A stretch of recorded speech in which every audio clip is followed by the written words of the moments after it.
Hello dear students, our today's topic is tax deducted at source, TDS।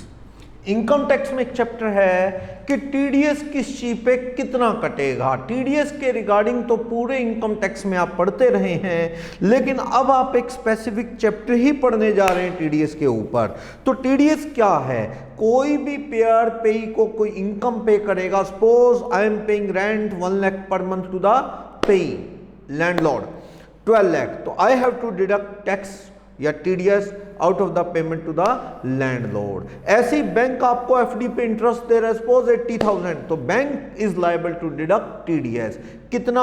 वो rate है 10%, किसी पे कितना है, वो कब कटेगा, उसकी कंडीशन क्या है, इसके रिगार्डिंग ये चैप्टर हमें सारी बात बताएगा।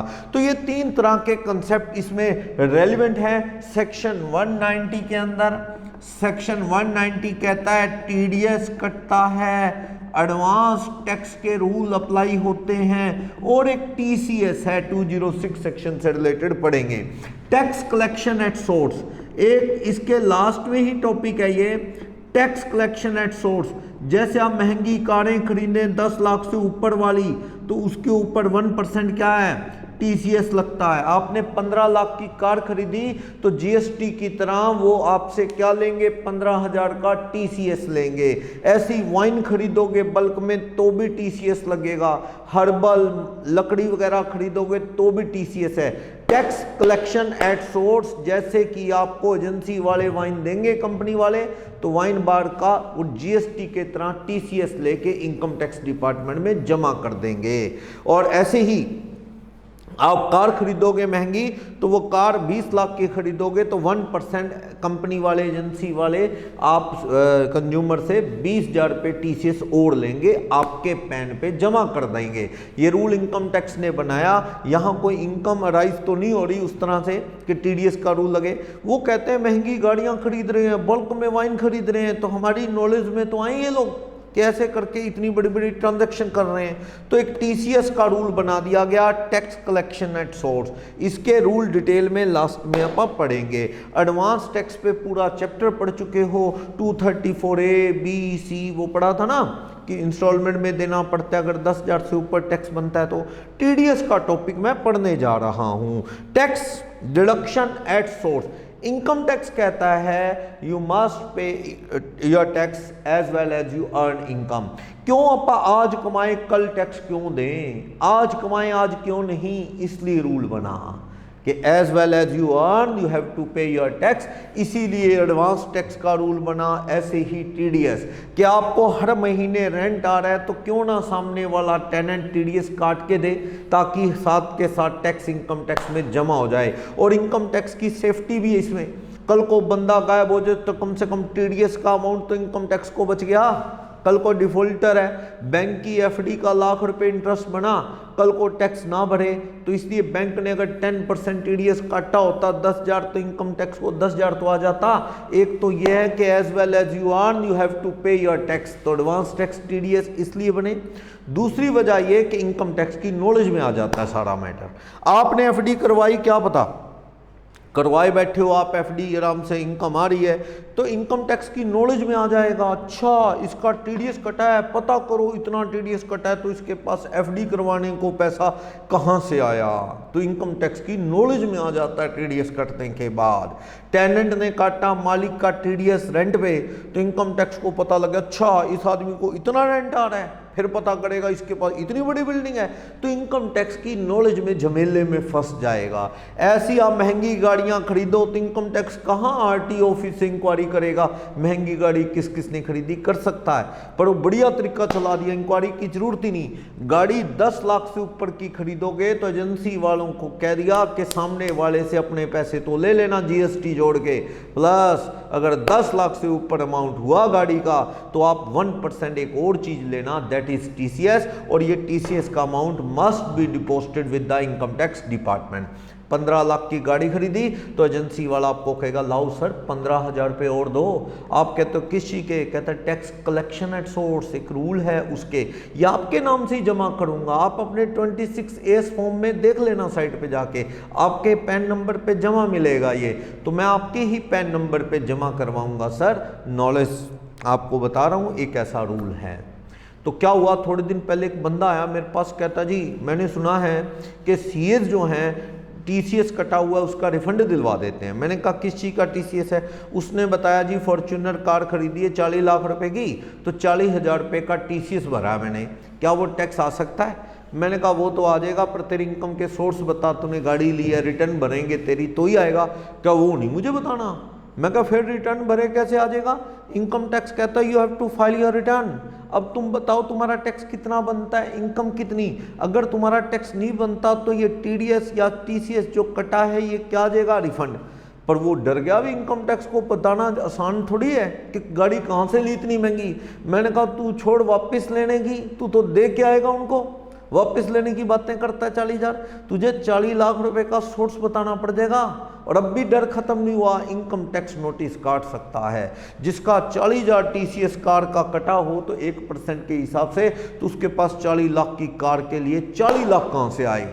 When you are not filing your income tax return, तो how can you manage ₹40 lakh? या तो आप जिम्मेदार हो, बहुत बड़े जमीनें हो उस पर टैक्स ही नहीं है, इनकम टैक्स, जमीनें हो, मोटे इनकम आती खेती की, तो ऐसे बच जाओगे। ऐसा कुछ था नहीं उस बंदे का, बोलो रिटर्न भर नहीं रहा, 40 लाख की गाड़ी ले रहा है, तो इनकम टैक्स उसे अब भी खींच सकता है, पता कर सकता है भैया तू बता, एजेंसी से एड्रेस और सब कुछ तो आ ही गया उसके पास, इनकम टैक्स के पास पैन नंबर भी है, तो ही टीसीएस जमा हुआ। तो ये झमेले में फंसाने के लिए हैं टीडीएस, टीसीएस, ये सारी चीज़ें।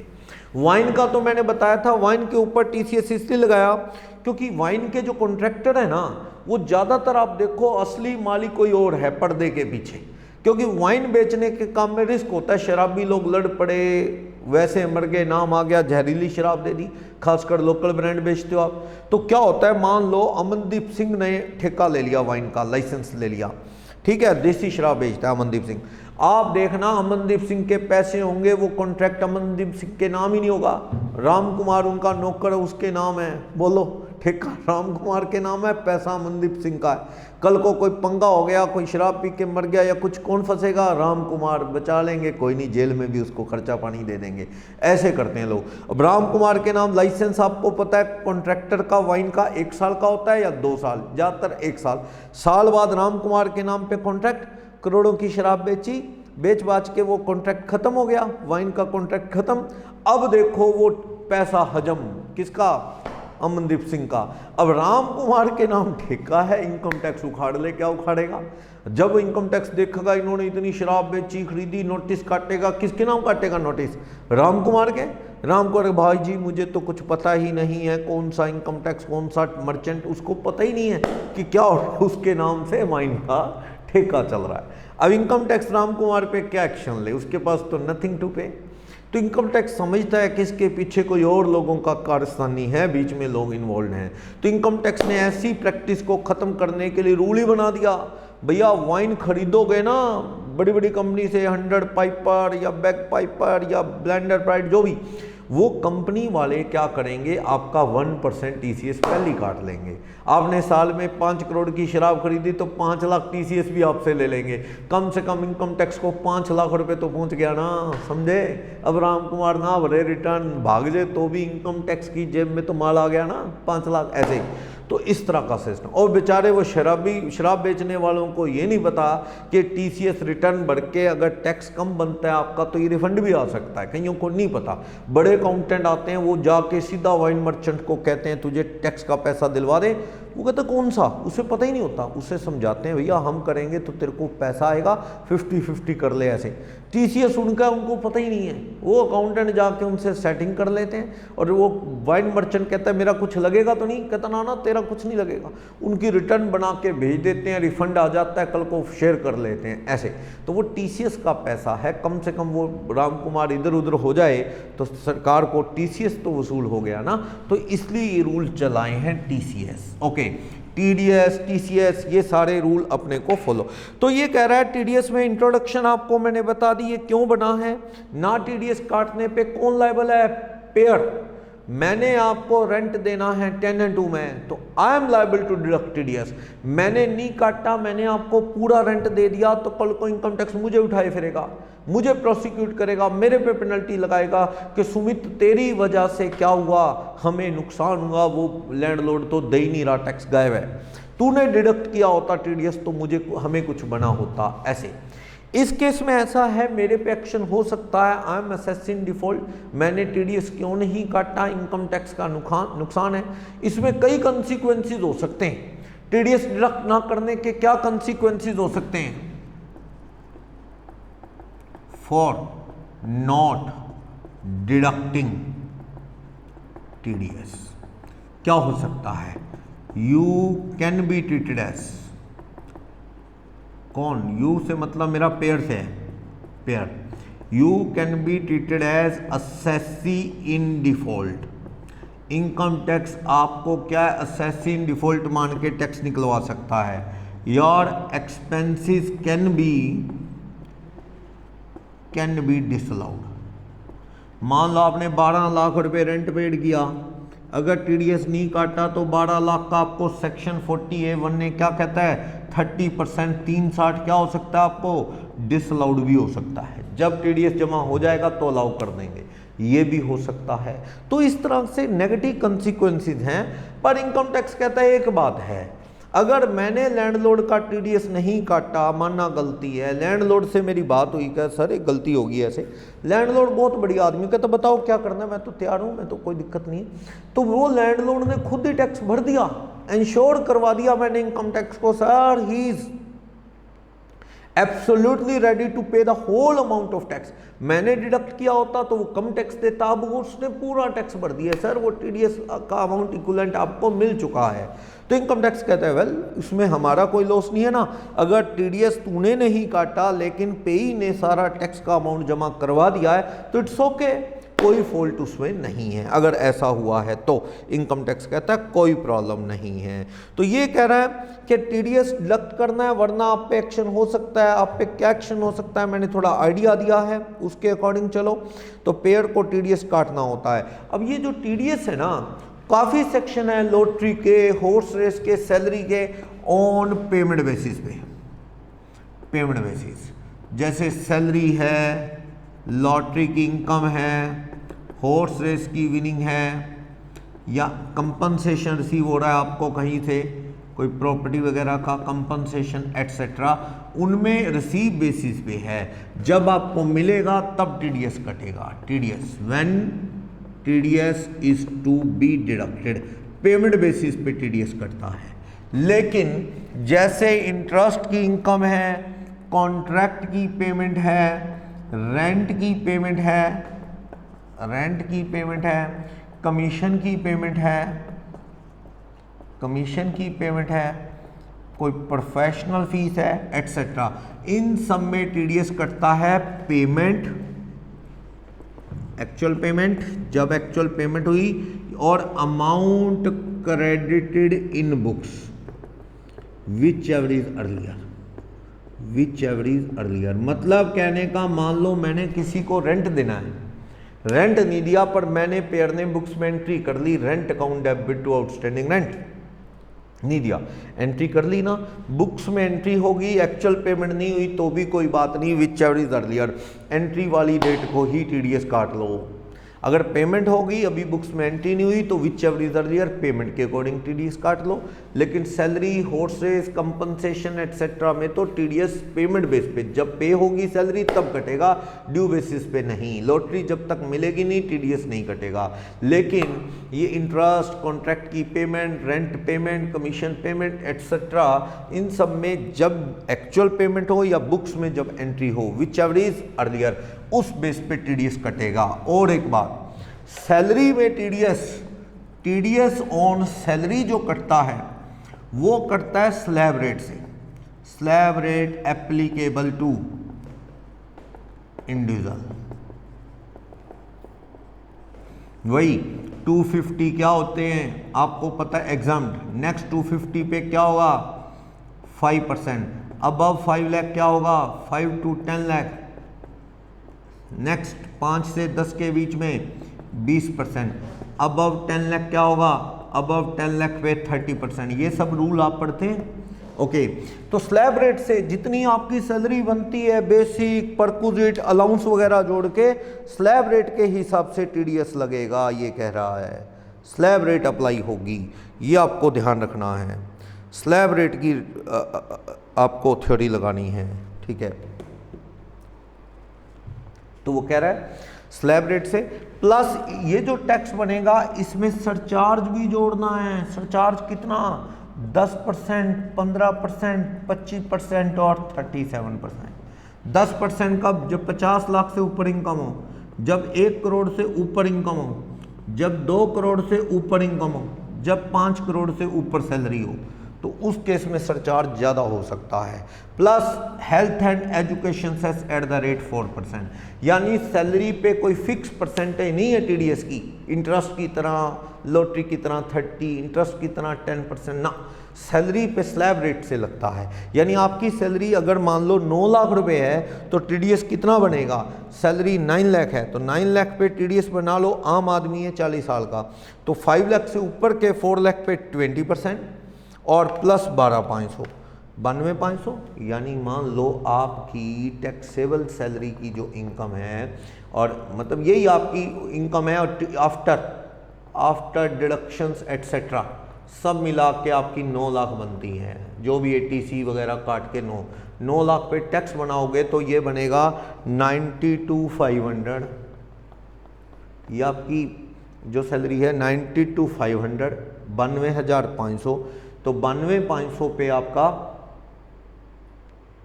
हेल्थ एंड एजुकेशन सेस लगेगा 4%, 96,200। ठीक है, इसको आप 12 से डिवाइड कर लो। हर महीने टीडीएस कितना कट जाएगा, हर महीने लगभग 8,016 पर मंथ कट जाएगा। 96,000 काटना है, 12 से डिवाइड करो, हर महीने ये टीडीएस कट जाएगा।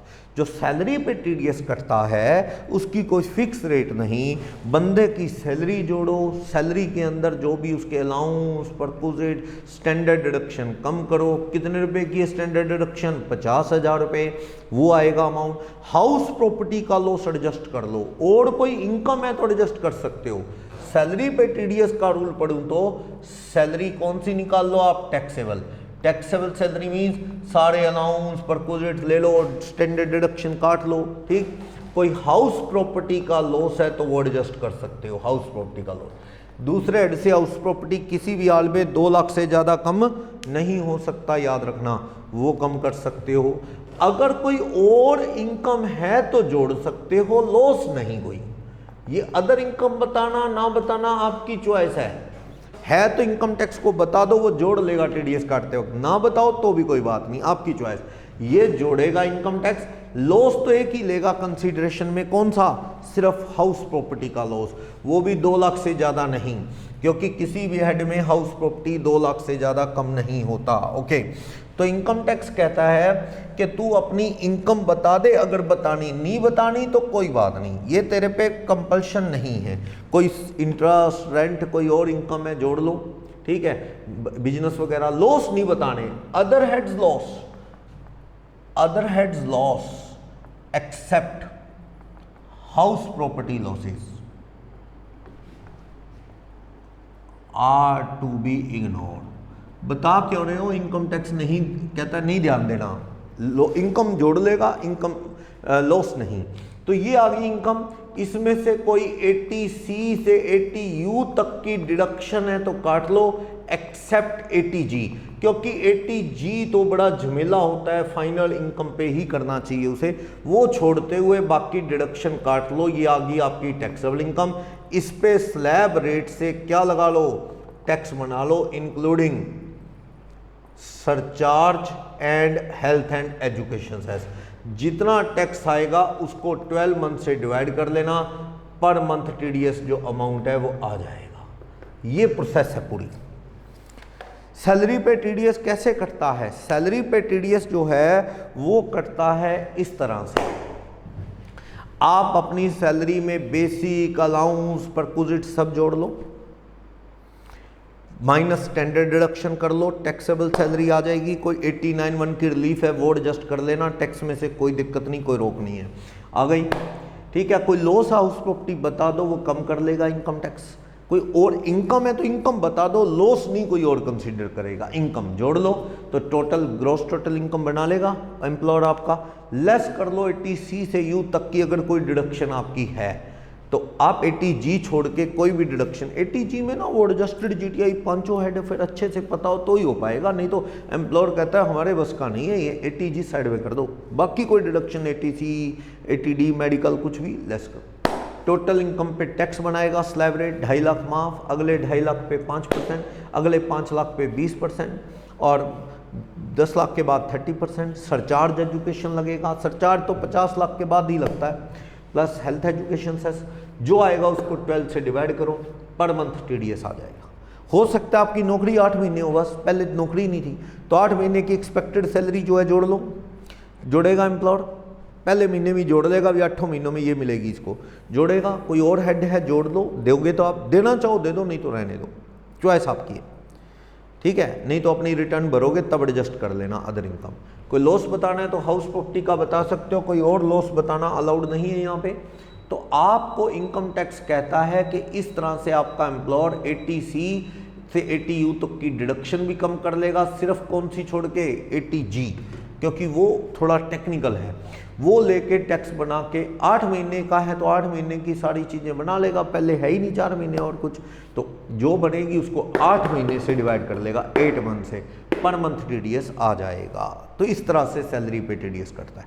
मैं बताना चाह रहा हूँ, आप एम्प्लॉय हो इंडिया के या फॉरेनर एम्प्लॉय हो, भारत सरकार आपको सैलरी दे रही है तो उस पर भी टीडीएस का यही रूल है, ठीक, सरचार्ज के साथ। और ऐसे ही फॉरेन कंपनी को कोई इंटरेस्ट या कोई इनकम आती है तो उस पर टीडीएस में सरचार्ज एजुकेशन सेस जोड़ के टीडीएस कटता है। तो या तो सैलरी पे सरचार्ज और एजुकेशन सेस जोड़ के टीडीएस कटता है, या एनआरआईज को, फॉरेन कंपनीज को कोई पेमेंट होती है तो सरचार्ज एजुकेशन सेस लगता है। हेल्थ एजुकेशन सेस एप्लीकेबल, ये एप्लीकेबल ऑन टीडीएस रेट, ये कब, या तो सैलरी पे एप्लीकेबल है या पेमेंट टू नॉन रेजिडेंट में एप्लीकेबल है। सैलरी में एप्लीकेबल है या पेमेंट टू नॉन रेजिडेंट में, बाकी चीज़ों में फ्लैट टीडीएस है, 10%, 30%, 20% जो भी, उसमें टीडीएस नहीं, 1%, 2%, कोई हेल्थ एंड एजुकेशन नहीं, फ्लैट। सैलरी में है सरचार्ज एजुकेशन का पंगा, या किसी फॉरेनर को या फॉरेन कंपनी को पेमेंट होती है तो सरचार्ज एजुकेशन सेस अप्लाई होता है। पेज नंबर 2 पे नीचे नीचे ये बात बोली हुई है कि रेट ऑफ टीडीएस जो है वो क्या है, वो सरचार्ज एजुकेशन कंसीडर किए बिना है, सैलरी में कंसीडर करना है या एनआरआई में। हेल्थ एंड एजुकेशन 4% है, क्लियर।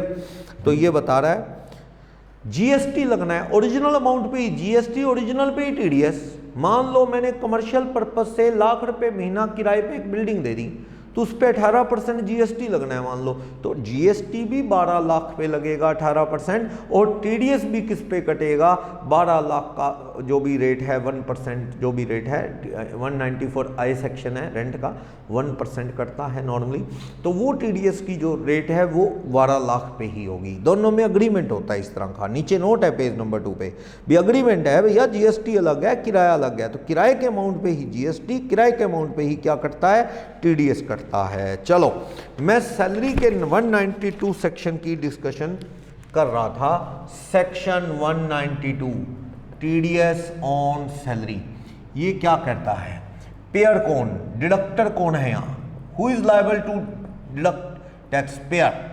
पेयर कौन हो सकता है, कोई इंडिविजुअल, कोई एचयूएफ, कोई फर्म, कोई कंपनी, कोई गवर्नमेंट, वो पे करेंगे, चाहे आपका सिंगल एम्प्लॉय क्यों ना हो, 2.5 लाख से ऊपर अगर वो ले रहा है तो उसका टीडीएस काटना बनता है स्लैब रेट के अकॉर्डिंग। 2.5 लाख तक तो माफी है, बंदा ही सैलरी 20,000 रुपये महीने पे रखा हुआ है आपने, तो 240 बनी ना, तो टीडीएस नहीं कटेगा इस तरह से, ठीक। और डिडक्टी कौन है यहाँ पे? डिडक्टी है एम्प्लॉई, ठीक।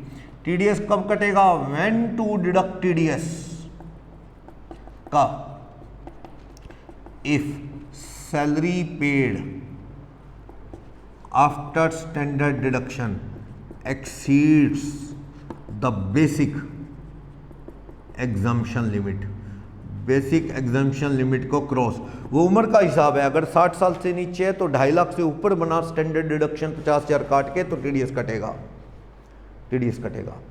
या फिर 60 से ऊपर है तो वही 3 लाख से ऊपर है तो, और अगर 80 से ऊपर है तो क्या 5 लाख से ऊपर है तो टीडीएस कटेगा, वरना नहीं। स्टैंडर्ड डिडक्शन काट के सोचना है, सारे परक्विजिट अलाउंस जोड़ के सोचना है, तो ये टीडीएस उसके अकॉर्डिंग कटेगा। तो बता रहा है एम्प्लॉयर कोई भी हो सकता है, पेयर एम्प्लॉयर कोई भी हो सकता है, फर्म, कंपनी, गवर्नमेंट। और कब काटना है? जब अमाउंट डिडक्शन काटने के बाद 2.5 लाख से ज़्यादा हो तो काटना है, वरना नहीं। सैलरी पे कटना है, स्लैब रेट से करना है, और अमाउंट होने का मतलब क्या है जिस पे टीडीएस कटेगा? एक्सपेक्टेड सारे साल की सैलरी जोड़ लो, अलाउंस परक्विजिट को असेस कर लो। कोई हाउस प्रॉपर्टी का लॉस है तो यू कैन डिडक्ट इट, अगर एम्प्लॉय बताता है। अदर हेड के लॉस नहीं बताने, इनकम है तो इनकम टैक्स कहता है जोड़ लेगा एम्प्लॉयर, ठीक। लेस कोई और डिडक्शन है टीजी छोड़ के लेस कर लेगा। जो एक्सपेक्टेड इनकम दिख रही है उस पे स्लैब रेट से टैक्स बनाएगा, जो टोटल टैक्स बनेगा उसको क्या है, एजुकेशन, हेल्थ सब जोड़ के सरचार्ज 12 से डिवाइड करेगा, हर महीने काट लेगा। एक इस तरह से डिडक्ट होता है। एक और प्रॉब्लम, मान लो आप कहीं नौकरी कर रहे हो, 60,000 रुपये महीना आपकी बेसिक सैलरी है, आपके मालिक को पता है जी 7,20,000 बनेगा, अलाउंस पर कुछ मान लो नहीं है आपके, ठीक है। आप हाउस प्रॉपर्टी का लॉस बता दो मालिक को, कहता जी 50,000 है, तो इनकम टैक्स कहता जी कोई नहीं इसको एडजस्ट कर लो, कोई बात नहीं, 50,000 हाउस प्रॉपर्टी का अगर लॉस है। आपको जी मुझे बिजनेस में इनकम है 2 लाख, तो बता रहे हो तो ऑफिसर एम्प्लॉयर जोड़ लेगा, ना बताओ तो ना बताओ, ये नहीं कि नहीं बता रहे बच गए आप, नहीं, आप टीडीएस कम पे कट जाएगा, कोई बात नहीं, नहीं बताओगे तो, लेकिन आपको बाद में अपनी इनकम टैक्स की रिटर्न भरते वक्त आपको बाकी सारे हेड भी जोड़ने पड़ेंगे, तब आपका जो टैक्स बनेगा तब कहना मेरा टीडीएस इतना कटा है, बाकी भरना पड़ेगा। यानी आपकी चॉइस है, टैक्स तो लगना ही है, आज कट जाए धीरे धीरे साथ साथ, या फिर आप नहीं बताओगे अदर इनकम, तो कल को जब इनकम टैक्स की रिटर्न भरोगे तो सैलरी ये है जी मेरी, प्लस अदर इनकम ये है, टोटल इनकम ये है, उस पर टैक्स बनेगा काफ़ी, माइनस सैलरी वाला टीडीएस थोड़ा है, बाकी टैक्स आपको देना पड़ेगा। यानी ये चॉइस आपकी है, बाकी इनकम्स बतानी है या नहीं ये आपके ऊपर है, कंपल्शन नहीं है। एम्प्लॉयर को आपने बाकी इनकम नहीं बताई, तो पहले तो एम्प्लॉयर ने स्टैंडर्ड डिडक्शन काट ली 50, 670 आपकी टैक्सेबल सैलरी आ गई। आप उसमें से हाउस प्रॉपर्टी का लॉस बता रहे हो, कहता जी 20,000 है, चलो, तो आपकी जीटीआई मालिक ने 6.5 बनाई। कोई डिडक्शन बतानी है तो बता दो, कोई एटीसी है, कोई हैंडीकैप्ड वाली, कोई मेडिकल, कोई आरपीएफ, तो एम्प्लॉयर कंसीडर कर लेगा। मान लो आपकी कोई डिडक्शन आपने बताई 10,000 है, तो मालिक कहेगा ठीक है, सबूत दे दिया आपने 640 पे वो टैक्स बना लेगा। 640 पे टैक्स कितना बनता है बनाओ, 6,40,000 रुपये पे, 5 लाख से ऊपर कितने हैं, 140, उस पर 20%, 12,501, 4% हेल्थ एंड एजुकेशन, 42,120। तो टीडीएस पर मंथ कितना कटेगा, 42,120 बटा में 12, 3,510 रुपये महीने का काट लेगा। लेकिन मान लो आपको बाद में ध्यान आया यार मेरी इनकम तो और भी बहुत थी, सैलरी थी ये आपने बताई, हाउस प्रॉपर्टी का लॉस, बाद में आप डर रहे हो कि मैंने बड़ी चीज़ें बतानी रहेगी, मेरी तो और भी चीज़ें थी, डिडक्शन भी थी, तो क्या हो गया, डरो मत। आप एम्प्लॉयर को तो सैलरी बताने के लिए लायबल हो, वो बता दी, हाउस प्रॉपर्टी लॉस बताना है बता दो, नहीं तो वो भी टोटल। आप ये कह रहे हो कि आपकी टैक्सेबल सैलरी कितनी है, 670, हाउस प्रॉपर्टी का लॉस कितना है, आप कह रहे हो मेरा 20,000, आप कह रहे हो जी मेरी तो अदर सोर्सेज की भी इनकम थी लाख रुपए, मैंने नहीं बताई, कहता जी मेरे को तो कोई शॉर्ट टर्म कैपिटल गेन था 50,000 नहीं बताया, चलो कोई बात नहीं, while filing your income tax return आप इनकम टैक्स रिटर्न भरोगे, बिजनेस की इनकम नहीं है तो आप ITR फॉर्म 2 पे भर सकते हो आप बाकी इनकम, ठीक है। बिजनेस है तो आपको फिर ये अलाउड नहीं है, फॉर्म 4 पे जाना पड़ता है, 3, 4 सब बिजनेस के हैं। चलो तो ये है 670 माइनस 20, 6,50,000 और 1.5 8 लाख। ये GTI कहता जी मैंने इनकम टैक्स को 80C की डिडक्शन बताई थी खाली 10,000। कहता है जी ठीक है 80C थी मेरी। कहता मैं एक भूल गया, मेरा मेडिकल इंश्योरेंस भी था वो नहीं बताया मैंने, 20,000 वो है। चलो वो अब बता दे, कोई बात नहीं। हाँ 80G है तो अब बता दे। वहाँ नहीं मालिक पूछता 80G, क्योंकि मालिक कहता मेरे को नहीं पता, क्योंकि बाकी हेड जोड़ के कंप्यूट होती है कैटेगरी CD वाली, तो वो GTI में से करना। मान लो मैं कहता हूँ कैटेगरी D वाली मान लो 10,000 है, तो उसका 50% 5 वो मिली तो कोई बात नहीं। आपकी टोटल इनकम कितनी बनी? आप अपनी रिटर्न में टोटल इनकम ये दिखा रहे हो कितनी, 765। 765 पे टैक्स बना लो, कितना बनता है टैक्स बनाओ। 5 लाख कम करो, बाकी पे 20% प्लस 12,500 प्लस 4%, 68,120 टोटल टैक्स बनता है आपका एनुअल इनकम पे, ऑन एनुअल इनकम।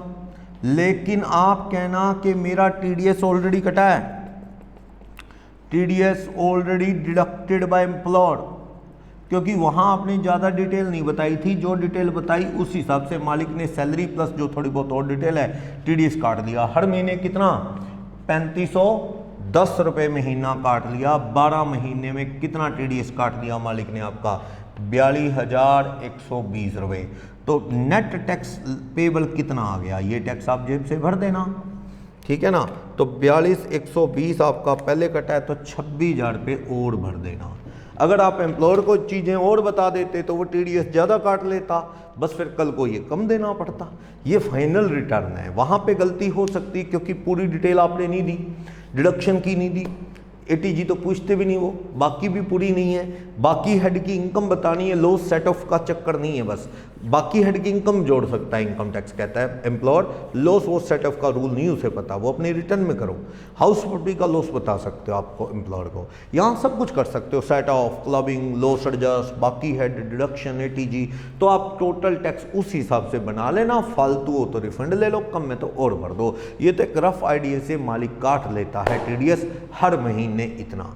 अब आपके माइंड में आ रहा होगा कि मान लो शुरू में आइडिया एम्प्लॉयर का ये था कि इसकी सैलरी 60,000 रुपये होगी, उस हिसाब से TDS काटता रहा, बीच में जाके सैलरी बदल गई, कोई बात नहीं। जब बदली दोबारा से एस्टिमेट लगा लगा एम्प्लॉयर, मान लो 5 महीने वो काटता रहा 3510, 3510, 3510, 3510, बाद में सैलरी बदल गई, 60 की जगह 70 होगी, कोई बात नहीं। अब वो दोबारा हिसाब लेके बैठेगा एम्प्लॉयर कि 5 महीने तनख्वाह थी 60,000 रुपये महीना, 3 लाख, और 7 महीने होगी 70,000 इंटू 7, 490 जोड़ेगा, हाउस प्रॉपर्टी काटेगा, ठीक है, कोई डिडक्शन है काटेगा, दोबारा इनकम जोड़ेगा, उस पर टैक्स बनाएगा, फिर कहेगा माइनस 3,510 रुपये महीना कट चुका है, 3,510 रुपये महीना कट चुका है, बाकी महीने वो टैक्स जो है बचे हुए महीनों में काटेगा। फॉर एग्जांपल मैं ऐसे कह रहा हूँ, देखो मैं कह रहा हूँ मालिक ने अपना हिसाब लगाया, ये हिसाब लगाया कि तेरी सैलरी कितनी है 60,000, उस हिसाब से कितना बनता है TDS तेरा, ये बनता है हर महीने 3,510। 5 महीने ये काटा, 5 महीने डिडक्टेड, 5 महीने ये काटा, फिर मुझे कहने लगा फ्रॉम 6 मंथ्स सैलरी रिवाइज होगी, उसकी सैलरी 80,000 रुपये महीना होगी। तो एम्प्लॉयर कहता भैया दोबारा से हिसाब बनाऊंगा, अब 6ठे महीने तेरा TDS 3,510 नहीं, हिसाब बिगड़ गया है, दोबारा सैलरी का एस्टिमेट लगाएगा। सैलरी 60,000 रुपये महीना कितने महीने थी, 5 महीने, कितनी थी, 3 लाख। अब उसके बाद 80,000 रुपये महीना हो गई, अब 7 महीने तेरी क्या चलेगी, 5,60,000, ठीक, तो कितनी होगी, 8,60,000। उसमें से तेरा स्टैंडर्ड डिडक्शन काटूंगा 50, तो तेरी यहाँ से 8,10,000 रुपये इनकम टैक्स के अकॉर्डिंग मालिक कह रहा है 8-10 बनती है। हाउस प्रॉपर्टी का लॉस तेरा कोई चेंज हुआ है तो बता दे, कोई आइडिया ना, वो भी इसी है। तो ये क्या ही कोई अदर इनकम है बतानी है तो बता, वो कह ना जी मैं अपने रिटर्न में ही देखूंगा, चल ठीक है। 790 तेरी GTI है, कोई डिडक्शन है क्या, कहता वही 80C लेके चलो जी, बाकी अभी कोई फाइनल नहीं, अभी तो करवाऊंगा मेडिकल ये वो जो भी है। 780 के हिसाब से एम्प्लॉयर आपका क्या बना लेगा, टैक्स। 780 पे टैक्स बनाओ, कितना बनता है, बनाओ। 5 लाख माफ, 5 लाख पे कम है, 280 पे 20%, 12,501, 4% एजुकेशन, 71,240 का टैक्स बनता है, माइनस TDS ऑलरेडी पेड। कितने रुपए TDS काटा जा चुका है इसका, 3510 रुपये महीना काटा जा चुका है 5 महीने, इतना काटा जा चुका है 3510, 5 महीने का TDS 17,550 काटा जा चुका है। बैलेंस टैक्स कितना बनता है आपका, 71,240 में से 53,690 बचता है। महीने कितने बचे हैं, 7, इसको 7 महीने से डिवाइड करेगा मालिक, क्योंकि महीने 7 बचे हैं, 7 से डिवाइड करेगा, 7670 रुपये पर मंथ काट लेगा फॉर नेक्स्ट 7 मंथ। ऐसे समझ आया, सैलरी का आइडिया बदला तो क्या होगा, कोई भी दिक्कत नहीं है। शुरू में आइडिया लगाया सैलरी 60,000 होगी, उसी हिसाब से साल का बना के हिसाब किताब TDS काट लिया, लेकिन 5 महीने काटता रहा 35-10, लेकिन 6ठे महीने से सैलरी बदल गई 80 होगी। अब जो पहले TDS काटा वो तो ठीक है, कट गया जो कटना था। अब रिवाइज एस्टीमेट लगाएगा 80 के हिसाब से, पहले 5 महीने 60 थी अब 80, उस हिसाब से दोबारा एस्टीमेट लगाएगा टोटल इनकम का 780 पे टैक्स बनाया साल का 71,240, लेकिन पहले कट चुका है 3510 के हिसाब से 5 महीने का ये, तो बैलेंस 53,690 रुपये काटेगा 7 महीने में। इस तरह से ये प्रोसीजर चलता है, क्लियर। तो TDS इस तरह से एम्प्लॉयर लोग आपका कट करते हैं। डिटेल आपको बतानी है, अदर हेड की इनकम की बता सकते हो, लॉस नहीं, हाउस प्रॉपर्टी का लॉस बता सकते हो। डिडक्शन 80G छोड़ के आप कोई भी हाउस प्रॉपर्टी का भी लॉस बताओगे ना, तो एम्प्लॉयर के ऊपर इनकम टैक्स ने रिस्पॉन्सिबिलिटी डाली है कि तेरे को ऐसी आके कह दे एम्प्लॉई कि मेरा हाउस प्रॉपर्टी का इंटरेस्ट जा रहा है, तो इनकम टैक्स कहता है उसको कहो कि तू पैन नंबर दे लेंडर का, कहाँ एड्रेस है जो तूने लोन लिया है लेंडर से, उसका पैन नंबर, ताकि उसको जो इंटरेस्ट आ रहा है वो भी इनकम टैक्स इंक्वायरी कर सके कल को। तो एम्प्लॉयर क्या मांग सकता है कि जिससे लोन लिया किसी बैंक या किसी से सेठ से, उसका पैन नंबर, एड्रेस वगैरह दे। HRA मिलता है आपको, आप कहते हो जी HRA फुल्ली टैक्सेबल नहीं है, सेक्शन 10 सबसेक्शन 13A के अकॉर्डिंग मुझे लिस्ट ऑफ 3 क्या एग्जम्प्ट है, तो ऑफिसर कहेगा, वो एम्प्लॉयर कहेगा कि भैया अगर लाख रुपए से ऊपर का है अमाउंट, ये देखो यहाँ पे एक लिस्ट लगी हुई है इन कंडीशंस के साथ, आपको ये लिस्ट मिलेगी पेज नंबर 4 पे। अगर कह रहा है हाउस रेंट अलाउंस है, पैन नंबर लैंडलॉर्ड का बता दो जिससे लिया है, अगर रेंट पेड लाख रुपए से ज़्यादा है तो साल का, यानी आप 8-9 हज़ार रुपये महीने से ज़्यादा किराए पे ले रहे हैं कोई घर, और आप कहो जी HRA फुल्ली टैक्सेबल नहीं है सर, हम किराया देते हैं, तो वो एम्प्लॉयर को जमा कराना होगा लैंडलॉर्ड का नाम, कौन लैंडलॉर्ड है जिसको आप रेंट दे रहे हो, उसका एड्रेस और उसका पैन, ताकि वो क्या है कंफर्म हो जाए कि वाकई तुम रेंट दे रहे हो। तो वो 3 कंडीशन में rent paid minus 10% of salary और वो बनाते हैं ना, तो माफ़ तो ही होएगा, यानी LTC माफ़ होएगी अगर वाकई आप टूर पे गए हो, पैसे लिए आपने तो वो फुल्ली टैक्सेबल है, वरना आप सबूत दो कितना खर्चा किया, नहीं तो वो एम्प्लॉयर आपकी सैलरी में LTC जोड़ लेगा। तो यानी HRA में रेंट देते हो लाख रुपए साल से ज़्यादा, तो आपको सबूत देना है कि कौन सा लैंडलॉर्ड है, नेम, उसका पैन नंबर। LTC है तो बताओ कहाँ गए थे आप घूमने फिरने, ठीक। और अगर कोई हाउस प्रॉपर्टी का लॉस है तो लेंडर का नेम, एड्रेस, पैन नंबर बता दो।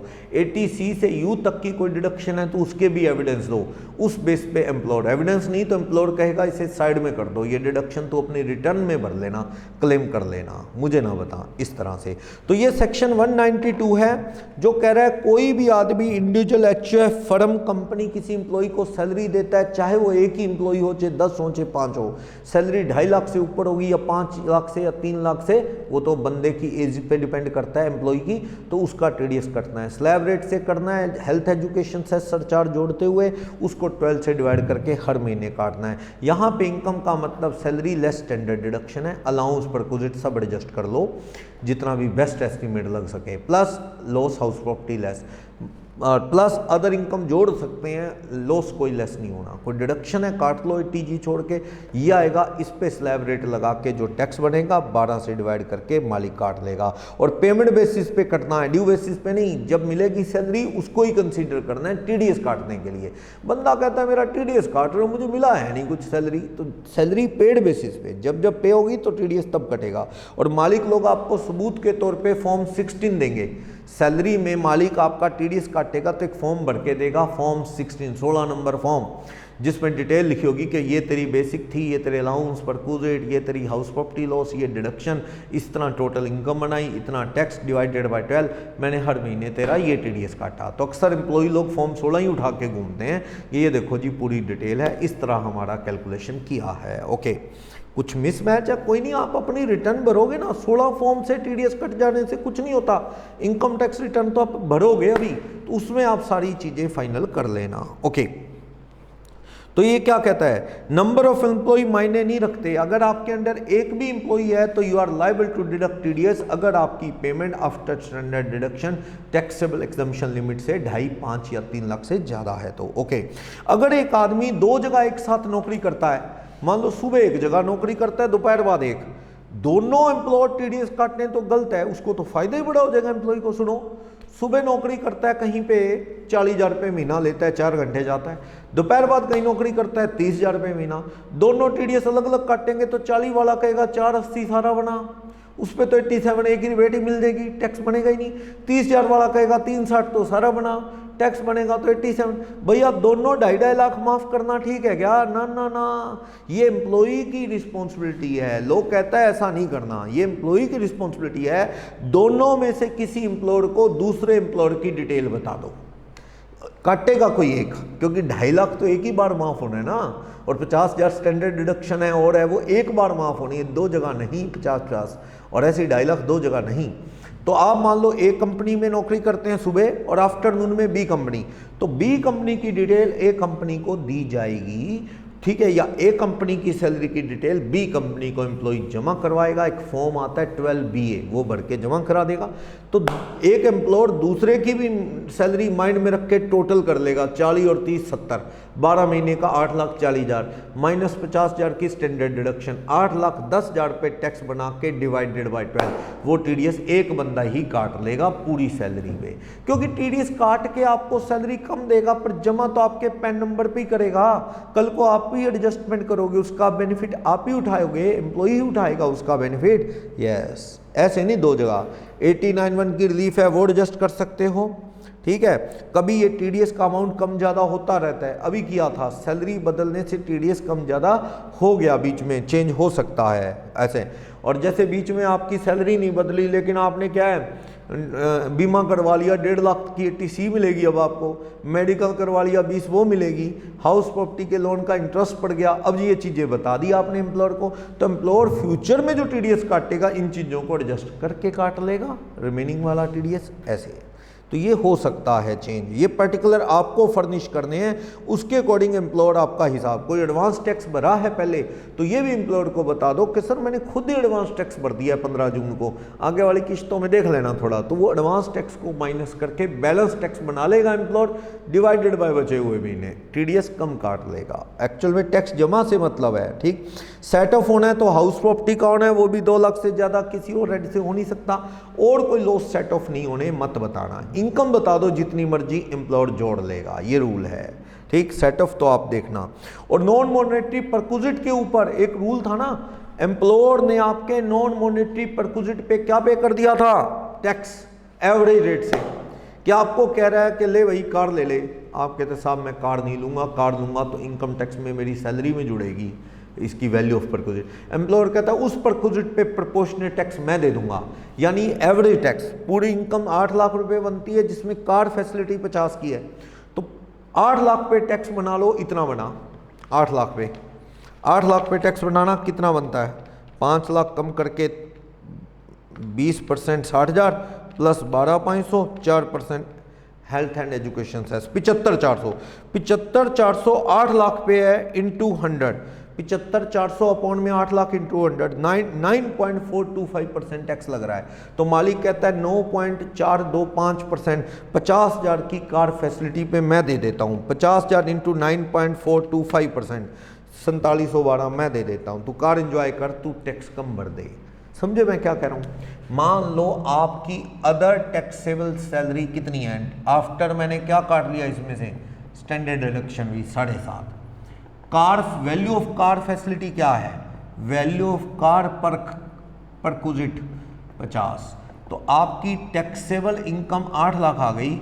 इस 8 लाख पे टैक्स कितना बनता है वो भी बनाया था मैंने, 60,000 प्लस 12,500 प्लस 4%, 75,400 रुपये बनता है 8 लाख पे। तो employer paid tax on car perquisite. कहता हूँ तुम चिंता मत, कार चला, कार पे जो टैक्स है मैं दे देता हूँ। ऐसे बना लो, या तो 75,400 टैक्स है पूरी इनकम 8 लाख पे, तो 50,000 रुपये पे टैक्स कितना बनता है कार परक्विजिट पे, अंदाजे से मालिक वो दे देगा। 75,400 बटा में 8 लाख इंटू में 50,000, ये 4712 रुपये या 13 रुपये एम्प्लॉयर दे देगा। और ये सैलरी में जुड़ता भी नहीं, exempted in the hand of, exempted in the hands of employer, employee की सैलरी में नहीं जुड़ता। And moreover not allowed as expense in the profit and loss account of employer. तो एम्प्लॉयर मूर्ख है, जो ये देगा आपकी परक्विजिट पे टैक्स, वो उसकी P&L में भी अलाउड नहीं, तो क्यों देगा? पर चलो दे रहा है कि बेचारा आराम से कार चला लेगा। तो ये, या इसका रूल है एवरेज टैक्स की रेट बना लो, एवरेज के 75,400 टैक्स है 8 लाख पे, कितने % टैक्स हो गया ये, एवरेज रेट ऑफ टैक्स बना लो आप। 75,400 अपॉन में 8 लाख इंटू 100, ये टैक्स हो गया 9.425% टैक्स हो गया, ये हो गया। तो टैक्स ऑन कार परक्विजिट मालिक ने जो भर दिया, तो एवरेज रेट से भर दिया। 50,000 वैल्यू थी उस परक्विजिट की, उस पर 9.425% टैक्स भर दिया। कितना? 50,000 का 9.425%, 4712 रुपये, ये टैक्स मालिक ने भर दिया। ठीक है, तो ये कल को एम्प्लॉय को पता है क्या होगा, एम्प्लॉय को 75,400 नहीं देना। In future tax payable by employee, tax payable by employee to income tax department, कितना टैक्स देगा वो? कहेगा 75,400 माइनस कुछ परक्विजिट पे टैक्स मेरे मालिक ने दे दिया है, tax paid on certain perquisite, tax paid on certain perquisites by employer, बाकी का टैक्स पे किया जाएगा। 75,400 माइनस 4713, 70,687 रुपये, बाकी टैक्स जो है एम्प्लॉय देगा। तो ये चीज़ है। तो ये परक्विजिट वाला टैक्स भी आपको एडजस्ट करना है। तो कभी कभी एम्प्लॉयर दे देता है, ये एवरेज रेट बनाओ, मैं क्वेश्चन करवा दूंगा इसका। फॉरेन करेंसी में अगर सैलरी आई है, तो जब आई है उस दिन का रेट देख लो। सैलरी आई मान लो अप्रैल 19 में, तो उस वक्त जब आई तो रेट इक्विवेलेंट देख लो, एक्सचेंज रेट इंडिया में क्या है, कन्वर्ट कर लो, उसे रुपी में बना लो उस दिन की एक्सचेंज रेट के अकॉर्डिंग। तो इस तरह साल की सैलरी बनानी है। ओके, नॉन रेजिडेंट को दे रहे हो तो उनका भी टीडीएस वैसे ही काटो जैसे इंडियन आदमी का काटते हो टीडीएस, बिल्कुल सेम रूल है। एम्प्लॉयर की लायबिलिटी है ये टीडीएस डिडक्ट करना, ना कट किया तो एम्प्लॉयर पे क्या है, पेनल्टी लग सकती है, वो सेशन इन डिफॉल्ट माना जा सकता है, और उसको सैलरी का खर्चा क्या हो सकता है, 30% डिसअलाउ हो सकता है। फॉरेनर को बिना टीडीएस काटे दिया 100% डिसअलाउ हो सकता है। ठीक, तो आपको डिटेल देनी पड़ेगी। ओके, तो इससे रिलेटेड एक दो क्वेश्चन देखता हूं, तो ये स्टोरी थोड़ी और क्लियर हो जाए। फिर एक पॉइंट और है, वो भी डिस्कस कर लेंगे।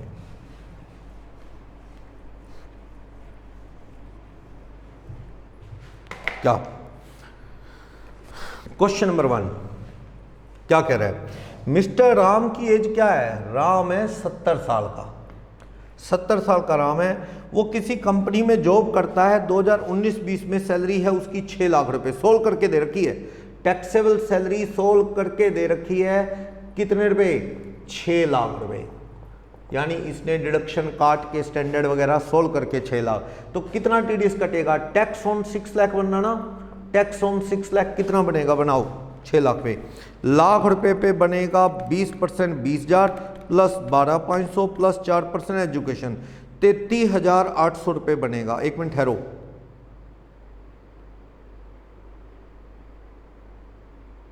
सत्तर साल एज है क्या? अच्छा 70 साल एज है, तो इसे कितना माफ है? 3 लाख। तो ओके, तो इसका टैक्स कितना बनेगा? 20 प्लस 10 30 प्लस 4% 31,200। पता लगा कैसे बना? 3 लाख माफ करने पड़े ना, उम्र 70 साल है, 3 लाख माफ हो गए। नेक्स्ट 2 लाख पे 5% 10,000, नेक्स्ट लाख रुपए पे 20% 20,000, 4% एजुकेशन 31,400। अब मालिक क्या काटेगा हर महीने? तो हर महीने टीडीएस काटेगा, हर महीने 31,200 डिवाइडेड बाय 12, 2600 रुपये महीना टीडीएस काट लेगा। समझ आया ये क्वेश्चन? 2600 रुपये महीना हर महीने टीडीएस काट लेगा। धीरे धीरे 31,200 आपको टीडीएस के कट जाएंगे आपके। लेकिन इसी का नेक्स्ट क्वेश्चन है, कहता तब क्या हो अगर ये राम ने नौकरी ज्वाइन कब की हो? अक्टूबर 19 में। Question number 2, Ram joined job on October 19, तो यानी 6 महीने हुए, अक्टूबर नवंबर दिसंबर जनवरी फरवरी मार्च, अज्यूम करो बिगिनिंग ऑफ अक्टूबर में ज्वाइन किए, तो इस तरह से 6 महीने। और टैक्सेबल सैलरी अब भी सोल्व करके कितनी दे रहा है? टैक्सेबल सैलरी अब भी सोल्व करके 6 महीने की 6 लाख ही है, तो अब भी टैक्स कितना बनेगा अगर उम्र नहीं बदली? तो उम्र वही 70 साल है, एज 70 साल, तो आपका टैक्स अब भी 31,200 बनेगा, लेकिन अब 6 महीने में टीडीएस कटेगा, क्योंकि जो भी 6 महीने हैं तो 31,200 डिवाइडेड बाय 6, 5200 रुपये महीना फॉर 6 मंथ्स कट जाएगा, 6 मंथ्स टीडीएस कट जाएगा। इस तरह से टीडीएस कटता है। समझ आई बात? किसी को डाउट? इस तरह से, ठीक है। और देखते हैं क्वेश्चन क्या कह रहा है। क्वेश्चन से ही प्रैक्टिस होगी। क्वेश्चन नंबर 3 क्या इंफॉर्मेशन दे रहा है, देखते हैं।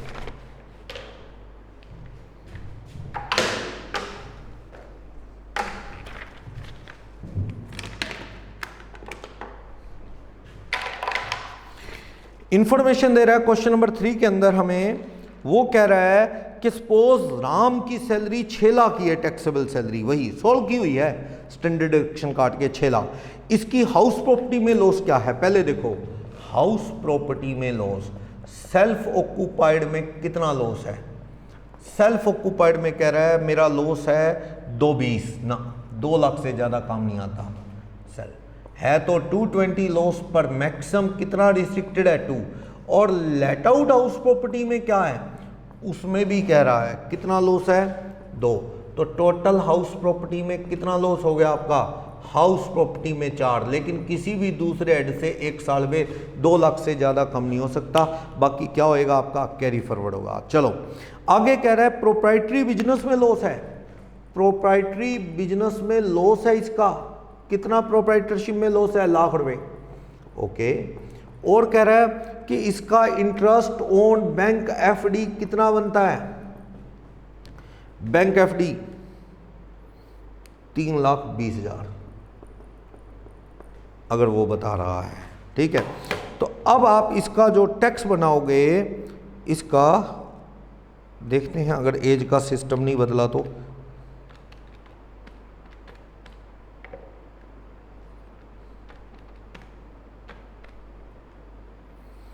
इसमें ना interest income from FD word हटाओ, यहाँ एफडी पे तो वो चक्कर पड़ जाएगा, अगर ये सीनियर सिटीजन है तो इसे क्या है डिडक्शन का चक्कर पड़ जाएगा। तो यहाँ पे बैंक वर्ड की जगह ना बैंक एफडी की जगह इंटरेस्ट इनकम फ्रॉम कंपनी कर लो, कंपनी, क्योंकि फिर वो डिडक्शन का एक पॉइंट बन जाएगा। टीटीबी और वो सब सेविंग हुआ तो टीटीए, अगर सीनियर सिटीजन है तो टीटीबी बन जाएगा। तो यहाँ पे थोड़ा चेंज है क्वेश्चन में। Interest for income from company 320। Okay, तो ये कंपनी ने टीडीएस काटा, इंटरेस्ट फ्रॉम कंपनी हो गया, ये वो खबर नहीं है। चलो हमें कहता कंप्यूट करो, चलो मैं करता हूं। इसकी टैक्सेबल सैलरी क्वेश्चन नंबर 3 में कितनी है? इसकी टैक्सेबल सैलरी जो है 6 लाख है, एज वही चल रही है 70 साल राम की।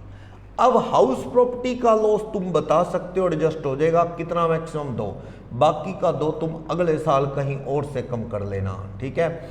और इनकम बताओ तो बताओ, इंटरेस्ट फ्रॉम कंपनीज, कई कंपनी से आ रहा है, मान लो 3,20,000, इस पे कोई टीडीएस का टैक्स खबर दे दे तो वो मालिक एडजस्ट कर लेगा वो टीडीएस, या मालिक कहेगा यार मेरे को ना फंसा यार, तू अपनी रिटर्न में कर ले, ठीक, अगर टीडीएस टूडीएस का चक्कर है तो। चलो मान लो कोई चक्कर नहीं है, ये लॉस तू अपनी रिटर्न में एडजस्ट कर भैया, यहाँ से मुझे ना बता, मालिक कहता है मुझे तो तू इनकम बता बाकी हाउस प्रॉपर्टी के सिवा कितनी होगी, 9,20 6 हाउस प्रॉपर्टी लॉस काट दिया ना, 7,20 होगी, ठीक है। तो कोई डिडक्शन के लिए हमें कुछ नहीं बता रहा, 7,20 पे टैक्स बनाओ, कितना बनता है, बंदे की उम्र 70 साल है, ठीक है, तो कितना बन जाएगा, 220 का 20% प्लस 10,000 प्लस 4%, 56,160। तो मालिक टीडीएस काटेगा एम्प्लॉयर 56,160 डिवाइडेड बाय 12 मंथ, वो काटेगा 4,680 रुपये पर मंथ टीडीएस काटेगा, 4,680 रुपये पर मंथ आपका टीडीएस काट लेगा। समझ आई बात। कंपनी वाला टीडीएस अभी उसका बताया नहीं तो वो टीडीएस एडजस्ट करके फिर काटना चाहिए वो, या फिर आप अपनी रिटर्न में एडजस्ट करना, मालिक को बताओ ही ना ये फालतू की चीज़ें। चलो, तो इस तरह से ये क्वेश्चन नंबर हमारा 3 हो गया, क्योंकि कई चीज़ें इफेक्ट डालती है ना इनकम टैक्स में, यही तो प्रॉब्लम है, एक छोटा सा पॉइंट भी आपका क्या है, कई चीज़ों से इफेक्ट हो सकता है। चलो क्या कह रहा है, अब कह रहा है कि नेक्स्ट पे क्वेश्चन हमें वही टैक्स पेड ऑन परक्विजिट वाला प्रैक्टिस क्वेश्चन है। 4th कहता है आपकी इनकम सैलरी हेड में कितनी 31 मार्च भी सारे परक्विजिट जोड़ के 10.65 स्टैंडर्ड डिडक्शन काट रखी है। आईसीआई का क्वेश्चन है, 10,65,000 इनकम है, जिसमें से 1,60,000 रुपये क्या है इनकम में नॉन मॉनेटरी परक्विजिट है, 10.65 में 1,60,000 नॉन मॉनेटरी परक्विजिट हैं। एम्प्लॉयर ने कहा कि मैं इस परक्विजिट पे 160 पे टैक्स दे दूंगा, ठीक है, तो बाकी टैक्स जो है वो एम्प्लॉयर दे देगा। बाकी कितना टैक्स बनेगा जो काटना है हर महीने, एम्प्लॉयर ने दे दिया। पहले तो आप ऐसा करो, क्वेश्चन नंबर 4 में उसकी इनकम बनाओ, उसकी इनकम जो है नॉन मॉनेटरी परक्विजिट कितने हैं, नॉन मॉनेटरी परक्विजिट 160 है। अदर टैक्सेबल इनकम या सैलरी कितनी है,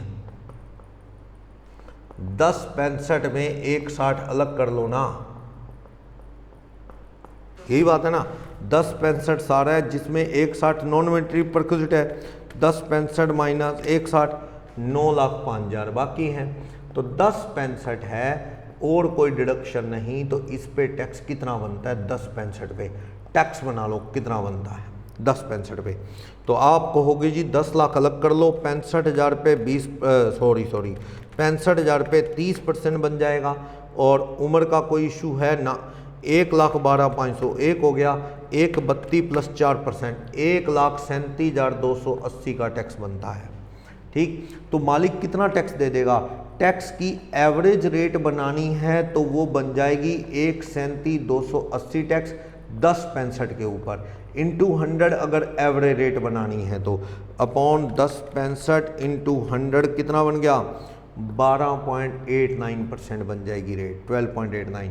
तो आप tax paid on certain perquisite by employer, certain perquisite bye employer, employer ने 160 पे कितना टैक्स दे दिया, या तो ऐसे कर लो 160 का एवरेज रेट 12.89%, कितना टैक्स बन जाएगा वो, ये कर लोगे इनटू में 1,60,000 अपॉन 100, करीब ये बन जाएगा 1700 कुछ बन जाएगा, करें दोबारा करो, 160 इंटू 12.89%, ये बन जाएगा 20,624 रुपये। या इसको ऐसे भी कर सकते हो कि सारा टैक्स 1,37,280 है 10.65 पे, तो उस 160 पे कितना टैक्स बनता है, 20,624। ये किसने जमा करवा दिया, डिपोजिटेड बाय एम्प्लॉयर, एम्प्लॉयर ने जमा करवा दिया, और ये एम्प्लॉय की सैलरी में टैक्स एग्जम्प्टेड परक्विजिट होता है ये टैक्स, ओके।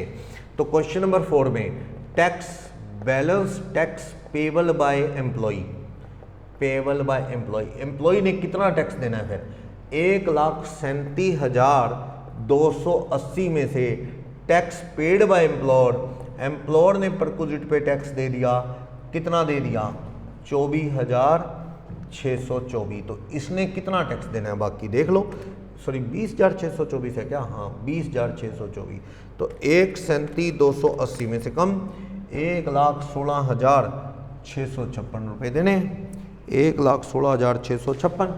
अब आप देख लो मंथली टीडीएस कितना कटेगा, 1,16,656 डिवाइडेड बाय 12 मंथ। मालिक कहता है ये तो तू ही भरेगा, 12 से डिवाइड करो, 9721 रुपये महीना आपको टीडीएस जमा कराना पड़ेगा। ज़्यादा कराना पड़ता 1,37,280 बटा में 12, लेकिन मालिक ने भर दिया, जिस वजह से आपकी टैक्स लायबिलिटी क्या होगी, थोड़ी सी कम हो गई है इस वजह से। क्लियर? तो ये इस तरह से ये क्वेश्चन नंबर 4 हो गया। तो ये बढ़िया क्वेश्चन है, अगर ना किया हो ना तो थोड़ा सा कंसेप्ट समझने में दिक्कत आती है। वैसे ये मैंने आपको एवरेज टैक्स का रूल तब भी बताया था क्लबिंग के चैप्टर में। हस्बैंड में क्लब हो रही है वाइफ की इनकम पर, हस्बैंड गायब है, तो वाइफ एवरेज रेट से टैक्स देने के लिए लायबल है क्लब्ड इनकम पे। ओके, और सैलरी में भी थोड़ा बहुत बताया था, ये वही है। ओके, अब देखना इसमें क्वेश्चन नंबर 5 में एग्जामिन करो कि पेयर की रिस्पॉन्सिबिलिटी टीडीएस काटने की बनेगी, कब बनेगी कि नहीं बनेगी। एक कंपनी लिमिटेड है, उसने क्रेडिट की बुक्स में सैलरी 3,40,000 राम की, ठीक है, कब 31 मार्च 20 को। कहता है कि उसको, कहता है Ram has not furnished any information about his income loss from any other head. तो ये कह रहा है क्रेडिट ड्यू की है 380 राम को, ऐसा है, ड्यू से कुछ नहीं होता। अगर उससे सैलरी कैश पे कर रहे हो तो बताओ, बुक्स में कुछ नहीं होता। सैलरी में रूल क्या है, पेमेंट बेसिस पे कटेगी। तो ये क्वेश्चन में नहीं कह रहा पे हुई कि नहीं, बुक्स में एंट्री की है बस, नहीं, at the time of payment TDS कटता है। तो इस बार पे नहीं हुई तो टीडीएस भी नहीं कटेगा। क्लियर? एक और क्वेश्चन है, क्वेश्चन नंबर 6 साहू का, देखना। कहता है साहू एक्स लिमिटेड में नौकरी करता है 60,000 रुपये महीना। 6 क्वेश्चन है, कोई साहू नाम का आदमी है, वो नौकरी करता है, ये बड़ा फेमस है अपने नोट्स में साहू। तो कहता है ये नौकरी कर रहा है 60,000 रुपये महीने की एक्स लिमिटेड में। ये 31 जुलाई को रिज़ाइन दे गया वहाँ से, यानी 4 महीने, अप्रैल मई जून जुलाई 4 महीने नौकरी की, रिज़ाइन कर गया वहाँ से, और ज्वाइन कर दिया 31 जुलाई को रिज़ाइन करके वाई लिमिटेड। 1 अगस्त को वाई लिमिटेड में 70,000 रुपये महीने की नौकरी मिल गई।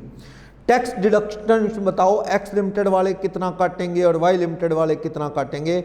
अज्यूम करो कि सैलरी ड्रॉन जो है वो पर मंथ सेम है, और टीडीएस एक्स वाले कितना काटेंगे ये बताओ। और वाई लिमिटेड को एक्स लिमिटेड की डिटेल दे दी गई है कि भाई पिछले महीनों में इसने पूछा मालिक ने क्या किया, वो सैलरी ला, उसे भी कंसीडर करके फिर टीडीएस काटेंगे। चलो, पहले वाले एम्प्लॉयर को क्या पता था एक्स लिमिटेड को कि आदमी नौकरी छोड़ देगा। एक्स लिमिटेड में तो वो कितने पैसे ले रहा था, एक्स लिमिटेड में सैलरी ले रहा था पर मंथ 60,000, तो 12 महीने में कितनी बनती, 720 ग्रोस सैलरी। एक्स लिमिटेड को क्या पता था ये नौकरी छोड़ देगा। स्टैंडर्ड डिडक्शन काटे 50, तो 670 उसकी क्या बनती साल की टैक्सेबल सैलरी पर एनम। उस पर टैक्स बनाओ तो कितना, कोई और तो कुछ बोला नहीं, साल का 670, तो 170 पे 20% प्लस 12,500 प्लस 4% एजुकेशन, 48,360 साल का टैक्स बना। तो उसने कितना काटा टीडीएस पर मंथ, टीडीएस काटा होगा 48,360 डिवाइडेड बाय 12 महीने, कितना, ये टीडीएस काटा 4,030 रुपये पर मंथ।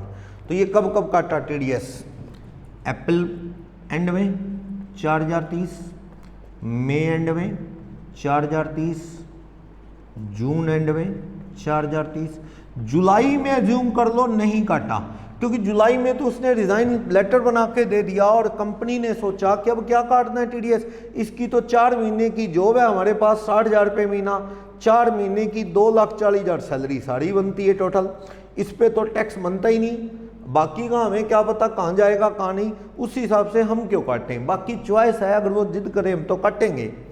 ठीक है, तो काटने 4030, कल को कम भरना पड़ेगा। वैसे एज्यूम किया गया कि 4th मंथ तो उसने रिजाइन कर दिया, तो इसलिए मालिक को पिक्चर ही क्लियर होगी कि इसने सैलरी 4 महीने के लिए, उसके बाद तो नौकरी छोड़ रहा है, तो उस हिसाब से तो टैक्स बनता ही नहीं, तो ना काटा जाए। उन्होंने कितना काटा होगा ये एज्यूम करते हुए टीडीएस बाय एक्स लिमिटेड, इसके नाम से टीडीएस काट के जमा करवाया होगा 3 महीने का 12,090 इतने रुपए करवाया होगा। ठीक, अब वो वाई लिमिटेड में आ गया।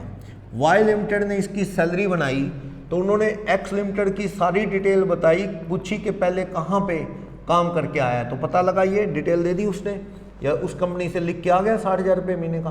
यहाँ नौकरी मिल गई 8 महीने 70 की, तो कितनी तनख्वाह बनेगी तेरी?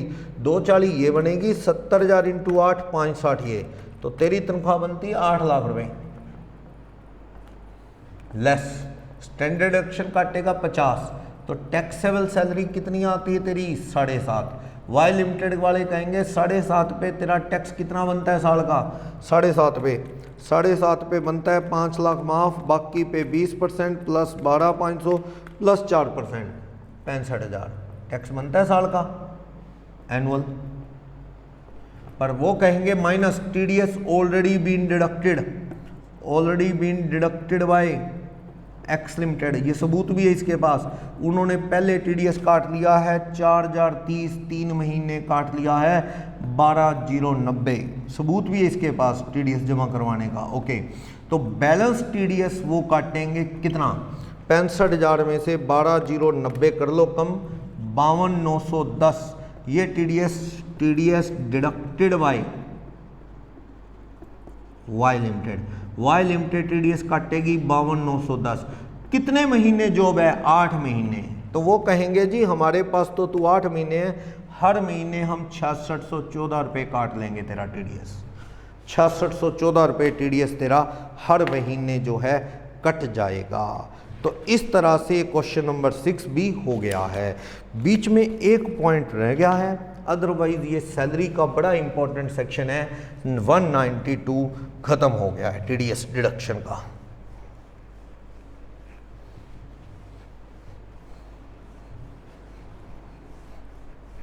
देखते हैं क्या कह रहे हैं। पेज नंबर 4 पे सेक्शन 192A है, amount received from recognized provident fund on termination of job या लिविंग जॉब, जॉब छोड़ दी पैसा मिला।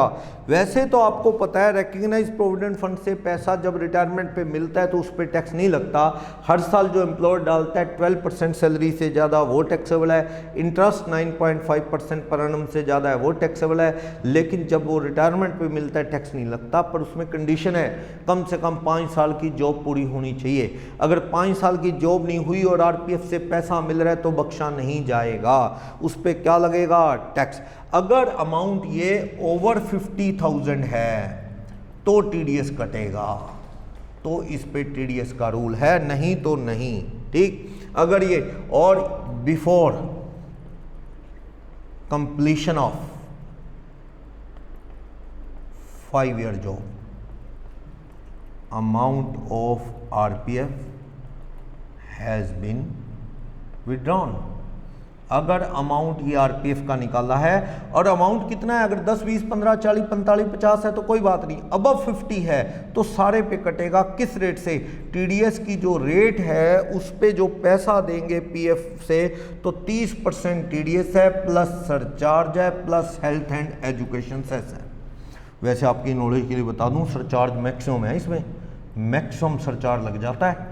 तो मैक्सिमम सरचार्ज ऑन इंडिविजुअल कितना है? Maximum surcharge on individual, salary employee individual होता है ना, तो वो होता है फिर 30% का 37% सरचार्ज 37 प्लस जो आएगा इस सारे के ऊपर कितना? 4% हेल्थ एंड एजुकेशन से, ये सरचार्ज है मैक्सिमम वाला।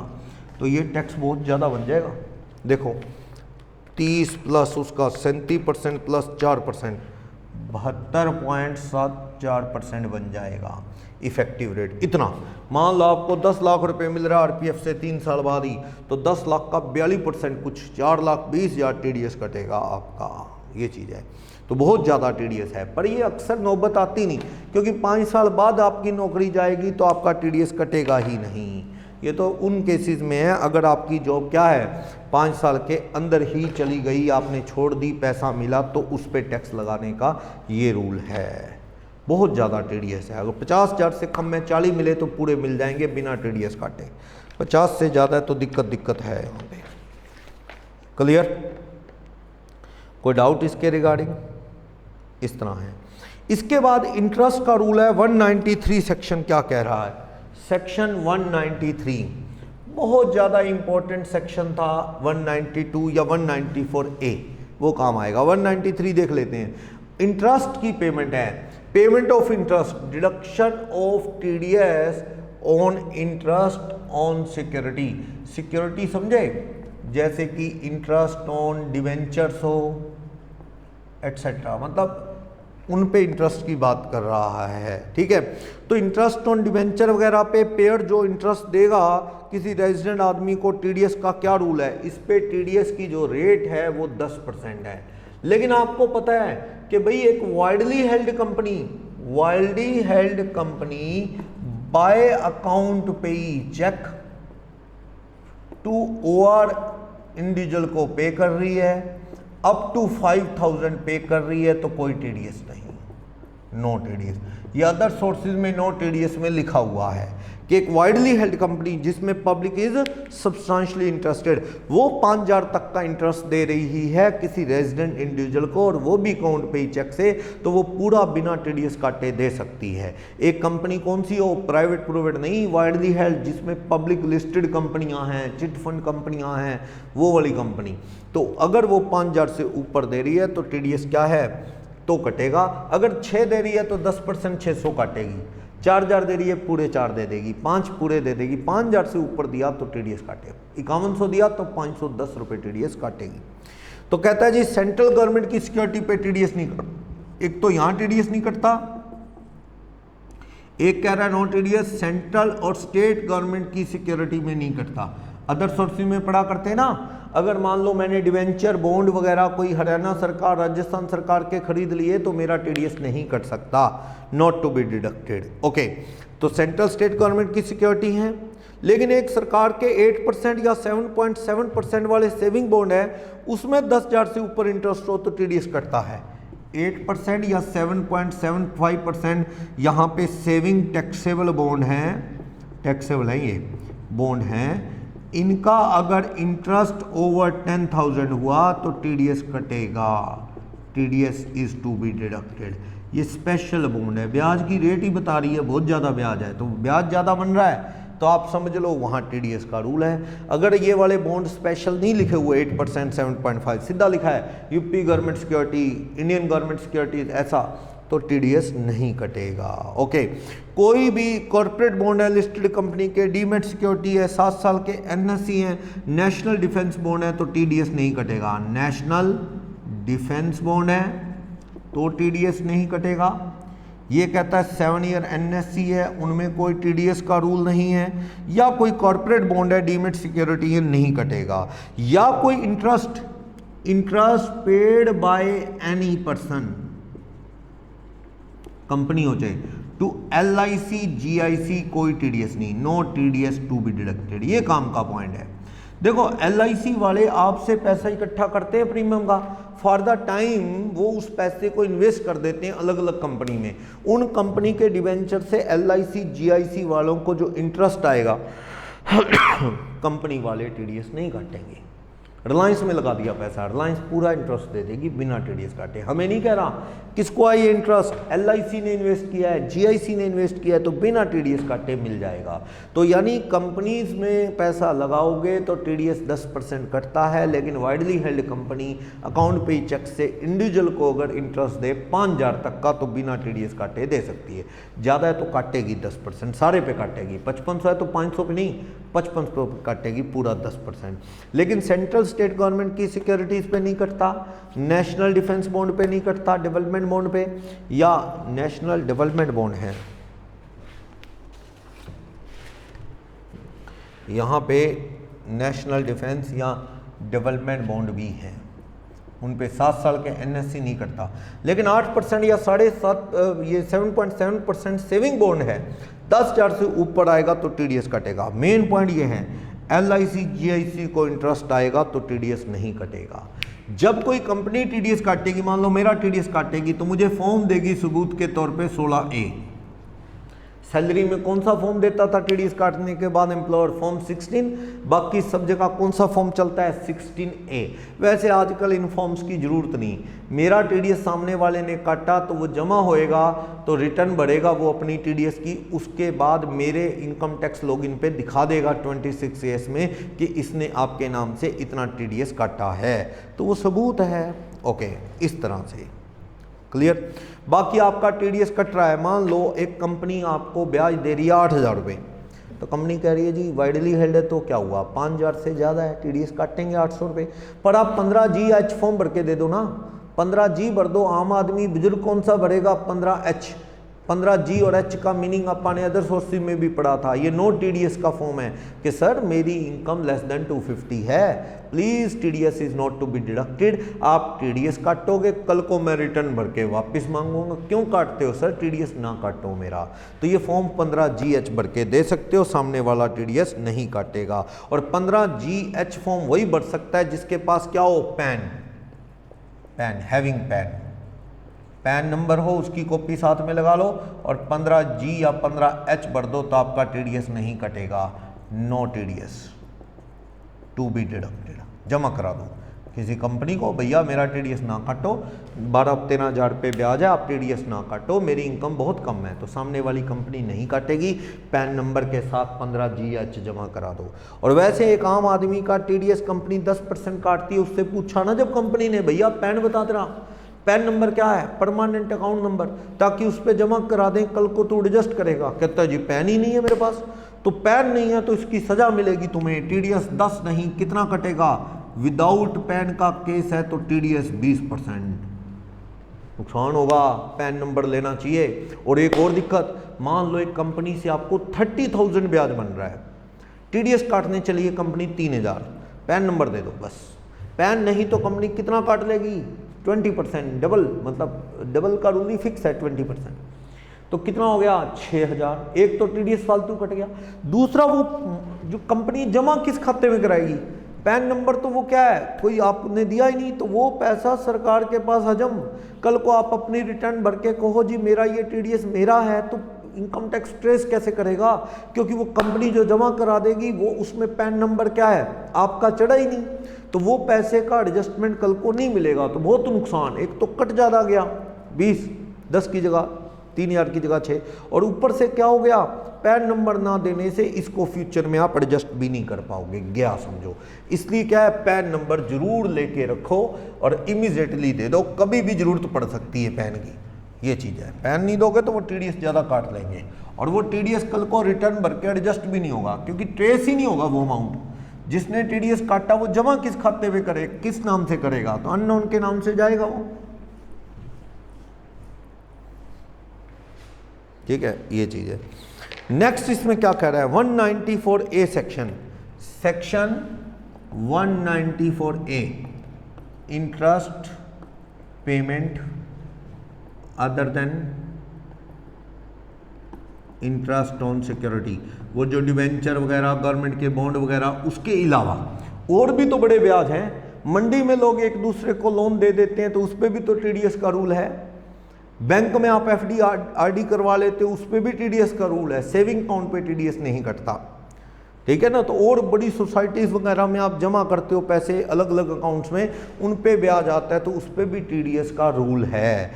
ठीक, तो बता रहा है 194A सेक्शन कि ये टीडीएस किस पे है? Interest other than security.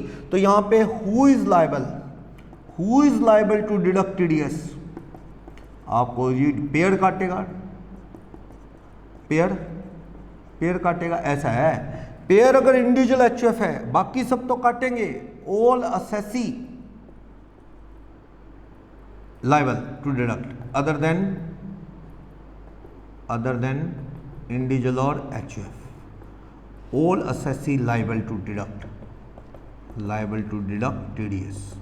लेकिन इंडिविजुअल एचयूएफ कब? इफ प्रीवियस ईयर पिछले साल 18-19 में उनकी सेल जो है 1 करोड़ से ज़्यादा या फीस क्या है 50 लाख से ज़्यादा हो तो काट सकते हैं टीडीएस, वरना नहीं। समझे? यानी एक पार्टनरशिप, एक कंपनी, सरकार, बैंक हमेशा टीडीएस काटेंगे, हमेशा ऑथराइज हैं। बाकी सब असेसी हमेशा ऑथराइज है टीडीएस काटेंगे। पर इंडिविजुअल एचएफ को कह दिया तुम तब टीडीएस काटोगे अगर बीते साल तुम्हारा ऑडिट केस था। बीता साल मतलब 18-19, अभी तो प्रीवियस ईयर 19-20 चल रहा है। तो पिछले साल की सेल अगर 1 करोड़ से ज़्यादा है तो ऑडिट केस बनता है ना, वो 8% 6% वाले ऑडिट केस को नहीं देखना, 1 करोड़ से ऊपर सेल हो साल की, या फिर फीस आपकी प्रोफेशनल की 50 से ज़्यादा, तब तुम टीडीएस काट सकते हो, वरना नहीं। सुनना, राम ने श्याम से लोन लिया, loan taken of ₹10 lakh loan लिया, जिस पे इंटरेस्ट की रेट है मान लो 15%, साल का 1.5 लाख ब्याज बन गया। तो ये इंटरेस्ट ड्यू टू पे कितना, 10 लाख का 15% ब्याज कितना बनता है बोलो, 1.5 लाख रुपए का ब्याज बनता है। शाम को पे कर रहा है राम ने लोन लिया है, लेकिन क्या राम टीडीएस काटेगा 1.5 में से? आप देखो प्रीवियस ईयर 18-19 में राम एक इंडिविजुअल है, इसकी दुकान की सेल कितनी थी, मैंने कहा 90 लाख, तो 1 करोड़ से कम थी ना। Ram is not eligible to deduct TDS, वो टीडीएस नहीं काट सकता, यानी कि पूरी पेमेंट 1.5 लाख ही दे देगा शाम को। शाम बड़ा खुश है, कहता बढ़िया 15,000 ऐसी टीडीएस कटता, कल को रिटर्न में एडजस्ट करता, पूरे आ गए, क्योंकि काट ही नहीं सकता। एक इंडिविजुअल एचएफ तभी टीडीएस काट सकता है अगर बीते साल उसकी सेल 1 करोड़ या फीस उसकी 50 लाख से ज़्यादा हो तो टीडीएस काट सकता है। तो राम ने पेमेंट दी लोन के ऊपर इंटरेस्ट की, तो पूरे 150 ही पेड कर दिए जाएंगे। लेकिन अगर मैंने बदल दिया, राम की सेल 120 लाख है तो 1 करोड़ से ऊपर, तो राम 1.5 नहीं पे करेगा, उसमें से क्या काटेगा टीडीएस 10%, कितने रुपए, 15,000, 1,35,000 कैश पे करेगा नेट, 1,35, और साथ में क्या दे देगा, 1,35 कैश पे कर देगा, और साथ में फॉर्म 16A दे देगा सबूत के तौर पे। ले भैया फॉर्म 16A तेरा मैंने 15,000 टीडीएस इनकम टैक्स में जमा करा दिया है। जब राम ने शाम को कहा कि भैया ला तेरा पैन नंबर ला, शाम कहता है मेरे पास तो कोई पैन ही नहीं है, no PAN, having no PAN. वो कहता है मेरे पास तो कोई पैन नहीं, तो राम कहता अच्छा फिर तो तू मरेगा, 20% तेरा टीडीएस कटेगा 30,000, तेरे को मैं कितने दे देता हूँ,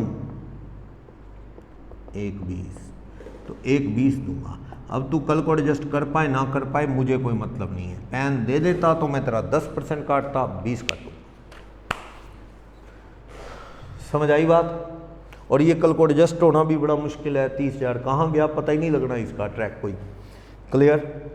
और ये टीडीएस काटेगा payer time of deduction of TDS by payer cash paid या amount credited in books, amount recorded in books, या क्रेडिटेड कह दो, बुक्स में लाइबिलिटी बन गई ना आपकी, क्रेडिट कर दिया आपने कर दिया, उस बंदे के खाते में जोड़ दिया, interest count debit to Ram's loan में जोड़ दिया ब्याज, तो इंटरेस्ट क्रेडिटेड कह दो। तो जब बुक्स में एंट्री होगी या फिर जब कैश पे किया, विच एवर इज अर्लियर, कई बार क्या आप कैश पे नहीं कर रहे, उधार कर दिया तो भी टीडीएस काटना है। सैलरी में तो पेमेंट बेस पे था, पर इसमें पेमेंट बेस पे नहीं, इसमें क्या है, कैश पेमेंट और amount credited in books which ever is earlier, उस बेस पे टीडीएस कटता है। पर एक इंडिविजुअल एचयूएफ टीडीएस तभी काट सकते हैं अगर बीते साल पास्ट प्रीवियस ईयर 18-19 के अंदर अगर उनकी सेल 1 करोड़ से ज़्यादा या फीस उनकी क्या है 50 लाख से ज़्यादा हो, otherwise they are not entitled to deduct TDS. ठीक, लेकिन एक फर्म है उसको काटना ही काटना है, एओपी को काटना ही है, कंपनी को काटना ही है, सरकार को काटना ही है, बैंक को काटना ही है। इंडिविजुअल एचयूएफ में ये सेल का चक्कर पड़ता है, टीडीएस काटना है कि नहीं काटना। ठीक, तो ये कौन सा ब्याज है, कोई भी ब्याज सिक्योरिटी वाला छोड़ के असेसी इंडिविजुअल एचयूएफ तब काटेंगे जब बीते साल सेल 1 करोड़ या 50 लाख से फीस ज़्यादा हो। रेसिपिएंट कोई भी रेजिडेंट हो, इंटरेस्ट क्या किस पे कटेगा, सिक्योरिटी डिवेंचर बॉन्ड छोड़ दो, एफडी है, टर्म डिपॉजिट है बैंक में, कोई एक दूसरे में मंडी में लोन नहीं दे देते लोग, पर्सनल लोन राम ने शाम को दे दिया, वो है, उनमें टीडीएस कटता है। कितने परसेंट? 10%। पैन नहीं दोगे तो कितना हो जाएगा? 20 करके दिखाया, 20%। ठीक। और एग्जम्पशन कहता है एक बाजार में लोग एक दूसरे को दे देते हैं, 5,000 तक का ब्याज है तो टीडीएस ना काटो। अगर राम ने शाम को, या कह लो एक्स ने, ये लास्ट ईयर इसकी सेल, लास्ट ईयर सेल इसकी 18-19 में एक्स की सेल है 2.5 करोड़, ओके, काटने के लिए एलिजिबल है। तो ये इंटरेस्ट पे कर रहा है, इंटरेस्ट पे टू वाई, वाई को इंटरेस्ट दे रहा है 4,000 रुपये, तो कहता है छोड़ो यार, एलिजिबल तो है, नहीं काटना, नो टीडीएस, क्योंकि 5,000 से कम है। जैसे वो वाइडली हेल्ड कंपनी अकाउंट पे चेक से रेजिडेंट इंडिविजुअल को पेमेंट दे 5,000 तक का ब्याज, क्या काटना है 400 रुपये 500 रुपये, छोड़ो, 5,000 तक है तो नहीं, 5100 होते ही 510 काट लो, पूरे पे काट लो, ऐसे है। ठीक। लेकिन बैंक वाले, बैंक के सेविंग अकाउंट पे नहीं कटता है, बार बार याद दिला रहा हूँ, no TDS on interest credited on saving account of bank और पोस्ट ऑफिस एटसेट्रा, कोई टीडीएस नहीं है। हाँ, टीडीएस है on interest of fix deposit या आरडी, आरडी होता है ना, एफडी को टर्म डिपॉजिट भी कह सकते हो।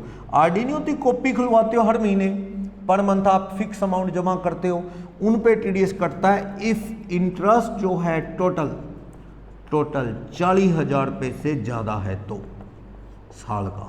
बढ़िया कर दिया, पिछले साल तक 10,000 था, मेरी बैंक में एफडी है, ब्याज 30,000 है, तो मेरे खाते में 30 चला जाएगा, बैंक टीडीएस नहीं काटेगा। अगर मेरी एफडी है, मेरी एफडी पे 50,000 ब्याज बना, तो बैंक क्या है 50,000 पूरे पे काट लेगा, 10% 5,000। टीडीएस की रेट तो 10% है, बताया टीडीएस की रेट इस केस में कितनी है, 10%, पैन नहीं देता तो 20। तो आप देखो, बैंक ने साल का 50,000 रुपये एफडी पे ब्याज बनाया, तो मेरे खाते में 45,000 जाएगा, 5,000 रुपये टीडीएस कट जाएगा। अब दिक्कत और सुनो, मान लो मेरी अलग अलग बैंक में ब्रांचेज में एफडी है, तो सारी एफडी जोड़ लेगा बैंक, फिर देखेगा ब्याज 40 से ऊपर हुआ। आजकल कोर बैंकिंग सिस्टम है सीबीएस, सीबीएस में मतलब ब्रांच का एक के पास एक दूसरे का डाटा होता है। मान लो मेरी क्या है, जयपुर के अंदर जो है विद्यानगर में है एक, मान लो वहाँ पे वो चौकी डानी, उसके आसपास एक वहाँ पे ब्रांच है, तो गांधीनगर एरिया में है, बापू बाज़ार में है, 4 ब्रांचों में मेरी एफडी है थोड़ी थोड़ी, एक में 8,000, एक में 12,000, एक में 10,000, एक में 15,000, सब मिला के 45 हो गया। तो बैंक आपस में ब्रांचें जुड़ी हुई हैं कोर बैंकिंग से, वो टोटल करेंगे, सुमित का पैन नंबर डालते ही पता लग जाएगा, और साल का टोटल बनेगा 45, वो टीडीएस कोई भी एक ब्रांच 4500 रुपये काट के जमा करा देगी। ऐसे अगर बैंक अलग अलग हो गए तो अभी तक ये सिस्टम इतना डेवलप नहीं हुआ कि सारे बैंक भी जुड़ जाएं आपस में, ना, आपस में अभी तक इंडिया में बैंकों का डाटा जुड़ा नहीं। जिस दिन जुड़ जाएगा तो अलग अलग बैंक की एफडी का फायदा खत्म। अब तो लोग पता है क्या करते हैं, एक बैंक की ब्रांचों में नहीं करवाते, क्योंकि तो पता लग जाता है। अब वो करेंगे, थोड़े कैनरा बैंक में एफडी करवा दी, थोड़ी यूनियन बैंक में, यानी जो पीएनबी बन चुका है अब, थोड़ी ओबीसी में करवा दी, अलग अलग बैंकों में करवा दी उन्होंने, ठीक है एफडी। अब क्या है, एक बैंक में 30,000 ब्याज है, एक में 25, एक में 15, टीडीएस कटता नहीं, क्योंकि बैंक आपस में जुड़े नहीं हैं। आपस में जुड़ गए तो वो भी पता लग जाएगा। चलो, तो वो ये कह रहा है कि अगर एक ब्रांच में 40 से ऊपर है तो वो ब्रांच काटेगी, अगर एक में कम है लेकिन सब में मिला के 40 से ऊपर है तब भी कटेगा। बाकी बैंकों का आपस में नहीं जुड़ता, एक बैंक की सभी ब्रांचों का इकट्ठा बैंक वाले कर रहे हैं। आज की डेट में 40 से ऊपर टीडीएस काट रहे हैं, बुजुर्ग का 50 से ऊपर काट रहे हैं। अगर एक सीनियर सिटीजन है, सभी बैंक की, एक ही बैंक की सभी ब्रांचेस का मिला के 60,000 ब्याज बना तो टीडीएस काटेंगे 6,000 रुपये, अगर बना 45, 47, 48 नहीं काटेंगे। बुजुर्ग के लिए 50,000 तक माफ है, टीडीएस नहीं कटेगा। मैं एक नहीं कह रहा इनकम माफ है, टीडीएस नहीं कटेगा। टीटीबी लेगा, वो लेगा, वो अलग इशू है, ठीक है। और एक कंपनी से, कंपनी में भी आपका डिपॉजिट है तो कंपनी पे वही 5,000 का रूल है। कंपनी की अलग अलग ब्रांच है तो जोड़ के 5,000 से ऊपर, नहीं तो एक ब्रांच में 5,000 से ऊपर ब्याज है तो कंपनी भी टीडीएस काटेगी। तो बैंक वाला तो बहुत बढ़िया कर दिया, छोटी मोटी एफडी बाहर होगी। अब 6-7% तो ब्याज है बैंकों में एफडी पे लगभग, तो 5 लाख की भी एफडी करवाओगे, साल का 25-30 सारा बनना है, तो टीडीएस कटेगा ही नहीं। अब तो बहुत बड़ी एफडीज पे ही कटेगा, छोटी छोटी एफडी बाहर होगी सारी। पिछले साल 10,000 होता था, उसे बढ़ा के 40 कर दिया, सीनियर सिटीजन के लिए 50 कर दिया। ठीक, कंपनी आज भी 5,000 से ऊपर इंटरेस्ट पे टीडीएस काटती है। याद रखना, एफडी आरडी पे कटता है, सेविंग अकाउंट पे टीडीएस नहीं कटता। पैन नंबर नहीं दोगे तो 20% कट जाएगा। कटता कब है? कैश पेमेंट या अकाउंट्स में credit, which ever is earlier, उस बेस पे। सबूत के तौर पे बैंक वाले, कंपनी वाले कौन सा फॉर्म देंगे? 16A। राम शाम को भी कौन सा फॉर्म देगा? टीडीएस काटेगा 16A। लेकिन इंडिविजुअल एक दूसरे का टीडीएस तब काट सकता है एचयूएफ जब उसकी खुद की पेयर की क्या होती हो, बोरर पेयर जो इंटरेस्ट दे रहा है, ऑडिट पिछले साल 1 करोड़ से ऊपर सेल या फीस 50 से ऊपर हो, तो वो एलिजिबल है टीडीएस के लिए। पर वो काटेगा कब? जब 5,000 से ऊपर ब्याज होगा। 4,000 हुआ तो कोई टीडीएस नहीं, कंपनी भी 5 से ऊपर हुआ तो काटेगी। तो यहाँ पे कुछ एग्जम्पशन है, इनमें टीडीएस नहीं कटता कह रहा है। पार्टनरशिप फर्म पार्टनर को इंटरेस्ट दे जितना मर्जी, टीडीएस नहीं काटती। देती है ना लोन पे, कैपिटल पे, इंटरेस्ट ऑन कैपिटल और लोन बाय फर्म, कोई टीडीएस नहीं काटती। सेकंड कहता है कोऑपरेटिव सोसाइटी ब्याज, ये तो अदर सोर्स में भी था। कोऑपरेटिव सोसाइटी में नेट ग्रोस एक ही बात है, नो टीडीएस का एक टॉपिक था अदर सोर्सेज में, उसमें था नेशनल डेवलपमेंट बॉन्ड का ब्याज, सेंट्रल गवर्नमेंट की सिक्योरिटी का ब्याज। कोऑपरेटिव सोसाइटी टीडीएस नहीं काटती। पार्टनरशिप पार्टनर को इंटरेस्ट दे तो टीडीएस नहीं कटता। कंपनी 5,000 तक का इंटरेस्ट दे तो टीडीएस नहीं काटती। चलो वही बात यहाँ भी आ रही है। अगर मोटर व्हीकल एक्ट के अकॉर्डिंग कहीं से कंपनसेशन मिलना है, होता है ना, किसी का एक्सीडेंट हुआ, नुकसान हुआ, कंपनसेशन मिलना है, और कंपनसेशन पे इंटरेस्ट लग रहा है कि अभी कैश आया नहीं, ब्याज जुड़ जुड़ के बढ़ रहा है, तो 50,000 से ऊपर का इंटरेस्ट हुआ तो टीडीएस कटेगा उस कंपनसेशन पे, वरना नहीं। जीरो कूपन बॉन्ड पे भी नहीं कटता। ये इनकम टैक्स में पढ़ते हो ना, जीरो कूपन बॉन्ड, इसका मतलब डीप डिस्काउंट बॉन्ड कह लो या zero coupon bond. Issue discount पे हुए, पेमेंट पार पे। 100 वाला इशू 90 में हुआ, पेमेंट 100 हो जाएगी, तो 10 रुपये ब्याज समझो चाहे कैपिटल गेन, तो इस पे कोई टीडीएस नहीं है। ओके, कोऑपरेटिव सोसाइटी बैंक वालों को इंटरेस्ट, अब मान लो बैंक वाले मुझे एफडी पे ब्याज देते हैं तो टीडीएस काटते हैं, पोस्ट ऑफिस भी काटेगा एफडी के ब्याज पे। पर मान लो मैं लोन लेता हूं बैंक से, अगर लोन किसने लिया, ये वाला एक्स ले लो, इसकी ऑडिट होती है, ये किसको इंटरेस्ट दे रहा है? इंटरेस्ट दे रहा है ये स्टेट बैंक ऑफ इंडिया को। स्टेट बैंक ऑफ इंडिया से लोन ले रखा है, इंटरेस्ट ड्यू टू पे, इंटरेस्ट दे रहा है लाख रुपए। स्टेट बैंक को कहता है काटूं तुम्हारा टीडीएस, अब मेरी बारी है, पहले तुम काटते हो एफडी पे, मैं काटूंगा। नहीं नहीं नहीं, आप अगर किसी पेमेंट ऑफ इंटरेस्ट टू किसी एलआईसी को, किसी बैंक को, किसी पोस्ट ऑफिस को, किसी, आप नहीं काट सकते टीडीएस, वो लोग काटते हैं आपका टीडीएस। एफडी उफडी, टर्म डिपॉजिट, आरडी ब्याज पे आप नहीं काट सकते। कोई ब्याज एलआईसी, यूटीआई, कोऑपरेटिव सोसाइटी को मिल रहा है, पोस्ट ऑफिस को मिल रहा है, तो उनका टीडीएस नहीं कटता। वो तो पीछे वाले पॉइंट में भी था, एलआईसी जीआईसी का टीडीएस नहीं कटना। अब बैंक को ब्याज आ रहा है, एलआईसी लोन देता है उसको ब्याज आ रहा है, यूटीआई लोन दे रहा है उसको इंटरेस्ट आ रहा है, कोऑपरेटिव सोसाइटी को, पोस्ट ऑफिस को इंटरेस्ट आ रहा है, तो सामने वाला टीडीएस नहीं काट सकता। एफडी आरडी छोड़ के बैंक किसी खाते पे टीडीएस नहीं काटते। और होता क्या है, करंट अकाउंट पे ब्याज मिलता नहीं, सेविंग अकाउंट पे टीडीएस कटता नहीं, बता दिया मैंने। ठीक, इनकम टैक्स फालतू बड़ा रिफंड आता है, रिफंड के ऊपर क्या आ रहा है इनकम टैक्स से? इंटरेस्ट, उस पर भी कोई टीडीएस नहीं काटता इनकम टैक्स। ओके, तो ये बता रहा है कोई और बिजनेस ट्रस्ट से कोई इंटरेस्ट आता है तो उस पर भी टीडीएस नहीं है। ओके, कंपनसेशन 50,000 से ऊपर का है तो टीडीएस कटेगा, इंटरेस्ट पे नहीं तो नहीं।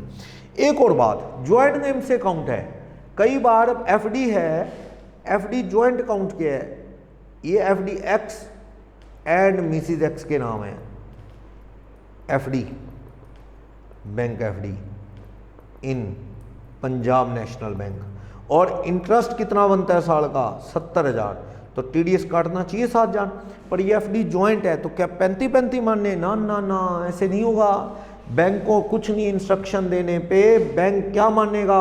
ये 70,000 किसी एक का मान सकता है जिसका इंटरेस्ट और इंटरेस्ट देखेगा, पता लगता है बैंक को एक्स के नाम और भी इंटरेस्ट आ रहा है 20,000 का, वाइफ के नाम हमारे बैंक में कोई इंटरेस्ट नहीं, तो ये 70 एक्स में ही 20 में जोड़ के और इंटरेस्ट 90,000 पे टीडीएस काट दे। या तो आप रेशो बना के आओ भी हमारा इतना इतना रेशो है और प्लीज़ टीडीएस दोनों का पैन नंबर लो, दोनों का अलग अलग टीडीएस, ऐसा तो अलग बात है, वरना बैंक तो एक का ही मान लेगा सारा, ये उसी में एक खाते में ही टीडीएस काट लेगा उसी के पैन पे किसी एक के। तो ये बताना आपका काम है। तो खत्म हुआ सेक्शन 194 है। इंपॉर्टेंट कुछ चीज़ें इसमें कि इंडिविजुअल एचएफ तब काटते हैं जब ऑडिट होती हो 1 करोड़ से ऊपर सेल या फीस 50 से ऊपर, 8% वो 7500 रुपये महीने ट्रक से कम वाली उस ऑडिट, या 50% से कम प्रॉफिट हो 44 ADA तो ऑडिट होती है, वो ऑडिट नहीं देखनी आपको। सेल 1 करोड़ से ऊपर या फीस 50 लाख से ऊपर हो उस केस में इंडिविजुअल एचयूएफ टीडीएस काट सकते हैं। 18-19 की सेल या फीस देखनी है। Company firm AOP government bank हमेशा काटते हैं टीडीएस। कितना हो टीडीएस काटने के लिए, तो बैंक वाले तो 40,000 रुपये से ऊपर, सीनियर सिटीजन का 50,000 से ऊपर साल का हो तो टीडीएस काटते हैं। एफडी आरडी सारी जोड़ लेंगे सभी ब्रांचेस में। अलग अलग बैंकों में तो वो नहीं जुड़ पाएगी। अपने बैंक की सारी ब्रांच, स्टेट बैंक अपनी सभी ब्रांचेस का जोड़ लेगा, कैनरा बैंक अपनी सभी का जोड़ेगा, तो 40 से ऊपर हुआ तो टीडीएस काटेगा 10%। सीनियर सिटीजन है तो 50 से ऊपर। कंपनी टीडीएस काटेगी, कोई एफडी उफडी करती है कंपनी भी तो 5,000 से ऊपर इंटरेस्ट होगा तो टीडीएस काटेगी। सबूत के तौर पे 16 एज भर के देते हैं, ले भाई तेरा टीडीएस कटा है, और अमाउंट क्रेडिटेड इन बुक्स और actual payment which ever is earlier उस बेस पे कटता है। ओके, लेकिन कुछ एग्जम्पशंस हैं, टीडीएस नहीं दो 10 का 20 कटेगा अगर पैन नहीं दोगे, और कुछ एग्जम्पशन है इनमें टीडीएस नहीं कटेगा। पार्टनरशिप पार्टनर को इंटरेस्ट दे, या फिर क्या कोई सोसाइटी कोऑपरेटिव सोसाइटी इंटरेस्ट दे, या फिर कोई एक्सीडेंट एक्ट में मिल रहा है कोई 50,000 से कम अमाउंट, 0 कूपन बॉन्ड पे टीडीएस नहीं कटता। अगर interest LIC, GIC, bank, post office, cooperative society को दे रहे हैं लोग तो इनका लोग टीडीएस नहीं काट सकते। ओके, सेविंग अकाउंट पे टीडीएस नहीं कटता, एफडी आरडी पे कटता है बस।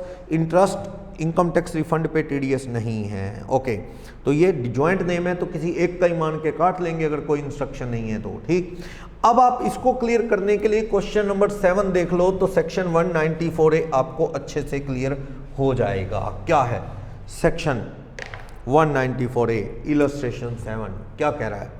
कह रहा है कि 1 अक्टूबर 19 को हरीश की एज 45 ईयर है, उसने 6 महीने की एफडी करवा दी 10 लाख रुपए की 9% पे कोऑपरेटिव बैंक में। तो आप देखो 10 लाख का 9% पर annum 6 महीने की एफडी पे ब्याज कितना बनेगा? 45,000। कहाँ करवाया? कोऑपरेटिव बैंक में। तो एफडी करवाई 31 मार्च तक की, तो 6 महीने का टीडीएस। सीनियर सिटीजन नहीं है बंदे की, हरीश की एज 45 साल है, सीनियर सिटीजन होता तो टीडीएस ना कटता, 50 के बाद कटता। अभी टीडीएस कटेगा एट द रेट 10%, 4500 रुपये कटेगा। बैंक वाले हमेशा काटते हैं। ठीक है, फर्स्ट पॉइंट। सेकंड पॉइंट कहता है 1 जून 19 को गणेश की उम्र 49 साल है, उसने 3 एफडी करवाई 3-3 लाख रुपए की, 3 एफडी करवा दी यानी कि 9 लाख रुपए की। ठीक, एट द रेट 9% पर annum। कब करवाई है ये? 1 जून 19। 10 महीने का ब्याज बनेगा। ठीक है, द्वारका, जनकपुरी और रोहिणी ब्रांच में करवा दी बैंक में, एक ही बैंक की ब्रांचेज है, सीबीएस सिस्टम है। एफडी मैच्योर कब होगी? तीनों एफडी मैच्योर्ड ऑन, ये मैच्योर होगी 28 फरवरी 20 को। तो कितने महीने का गैप है इसमें? देखना, ये जो गैप है 9 महीने का है।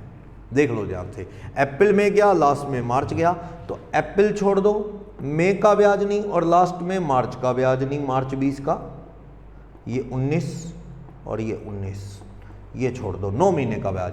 तो आप 3 लाख प्लस 3 लाख, देखो 3 लाख इंटू 3 एफडी 9 लाख, 9 लाख पे 9%, 9 महीने का ब्याज बना लो कितना बनता है? 9 महीने का 9 लाख का 9%, 9 लाख का 9%, 9/12,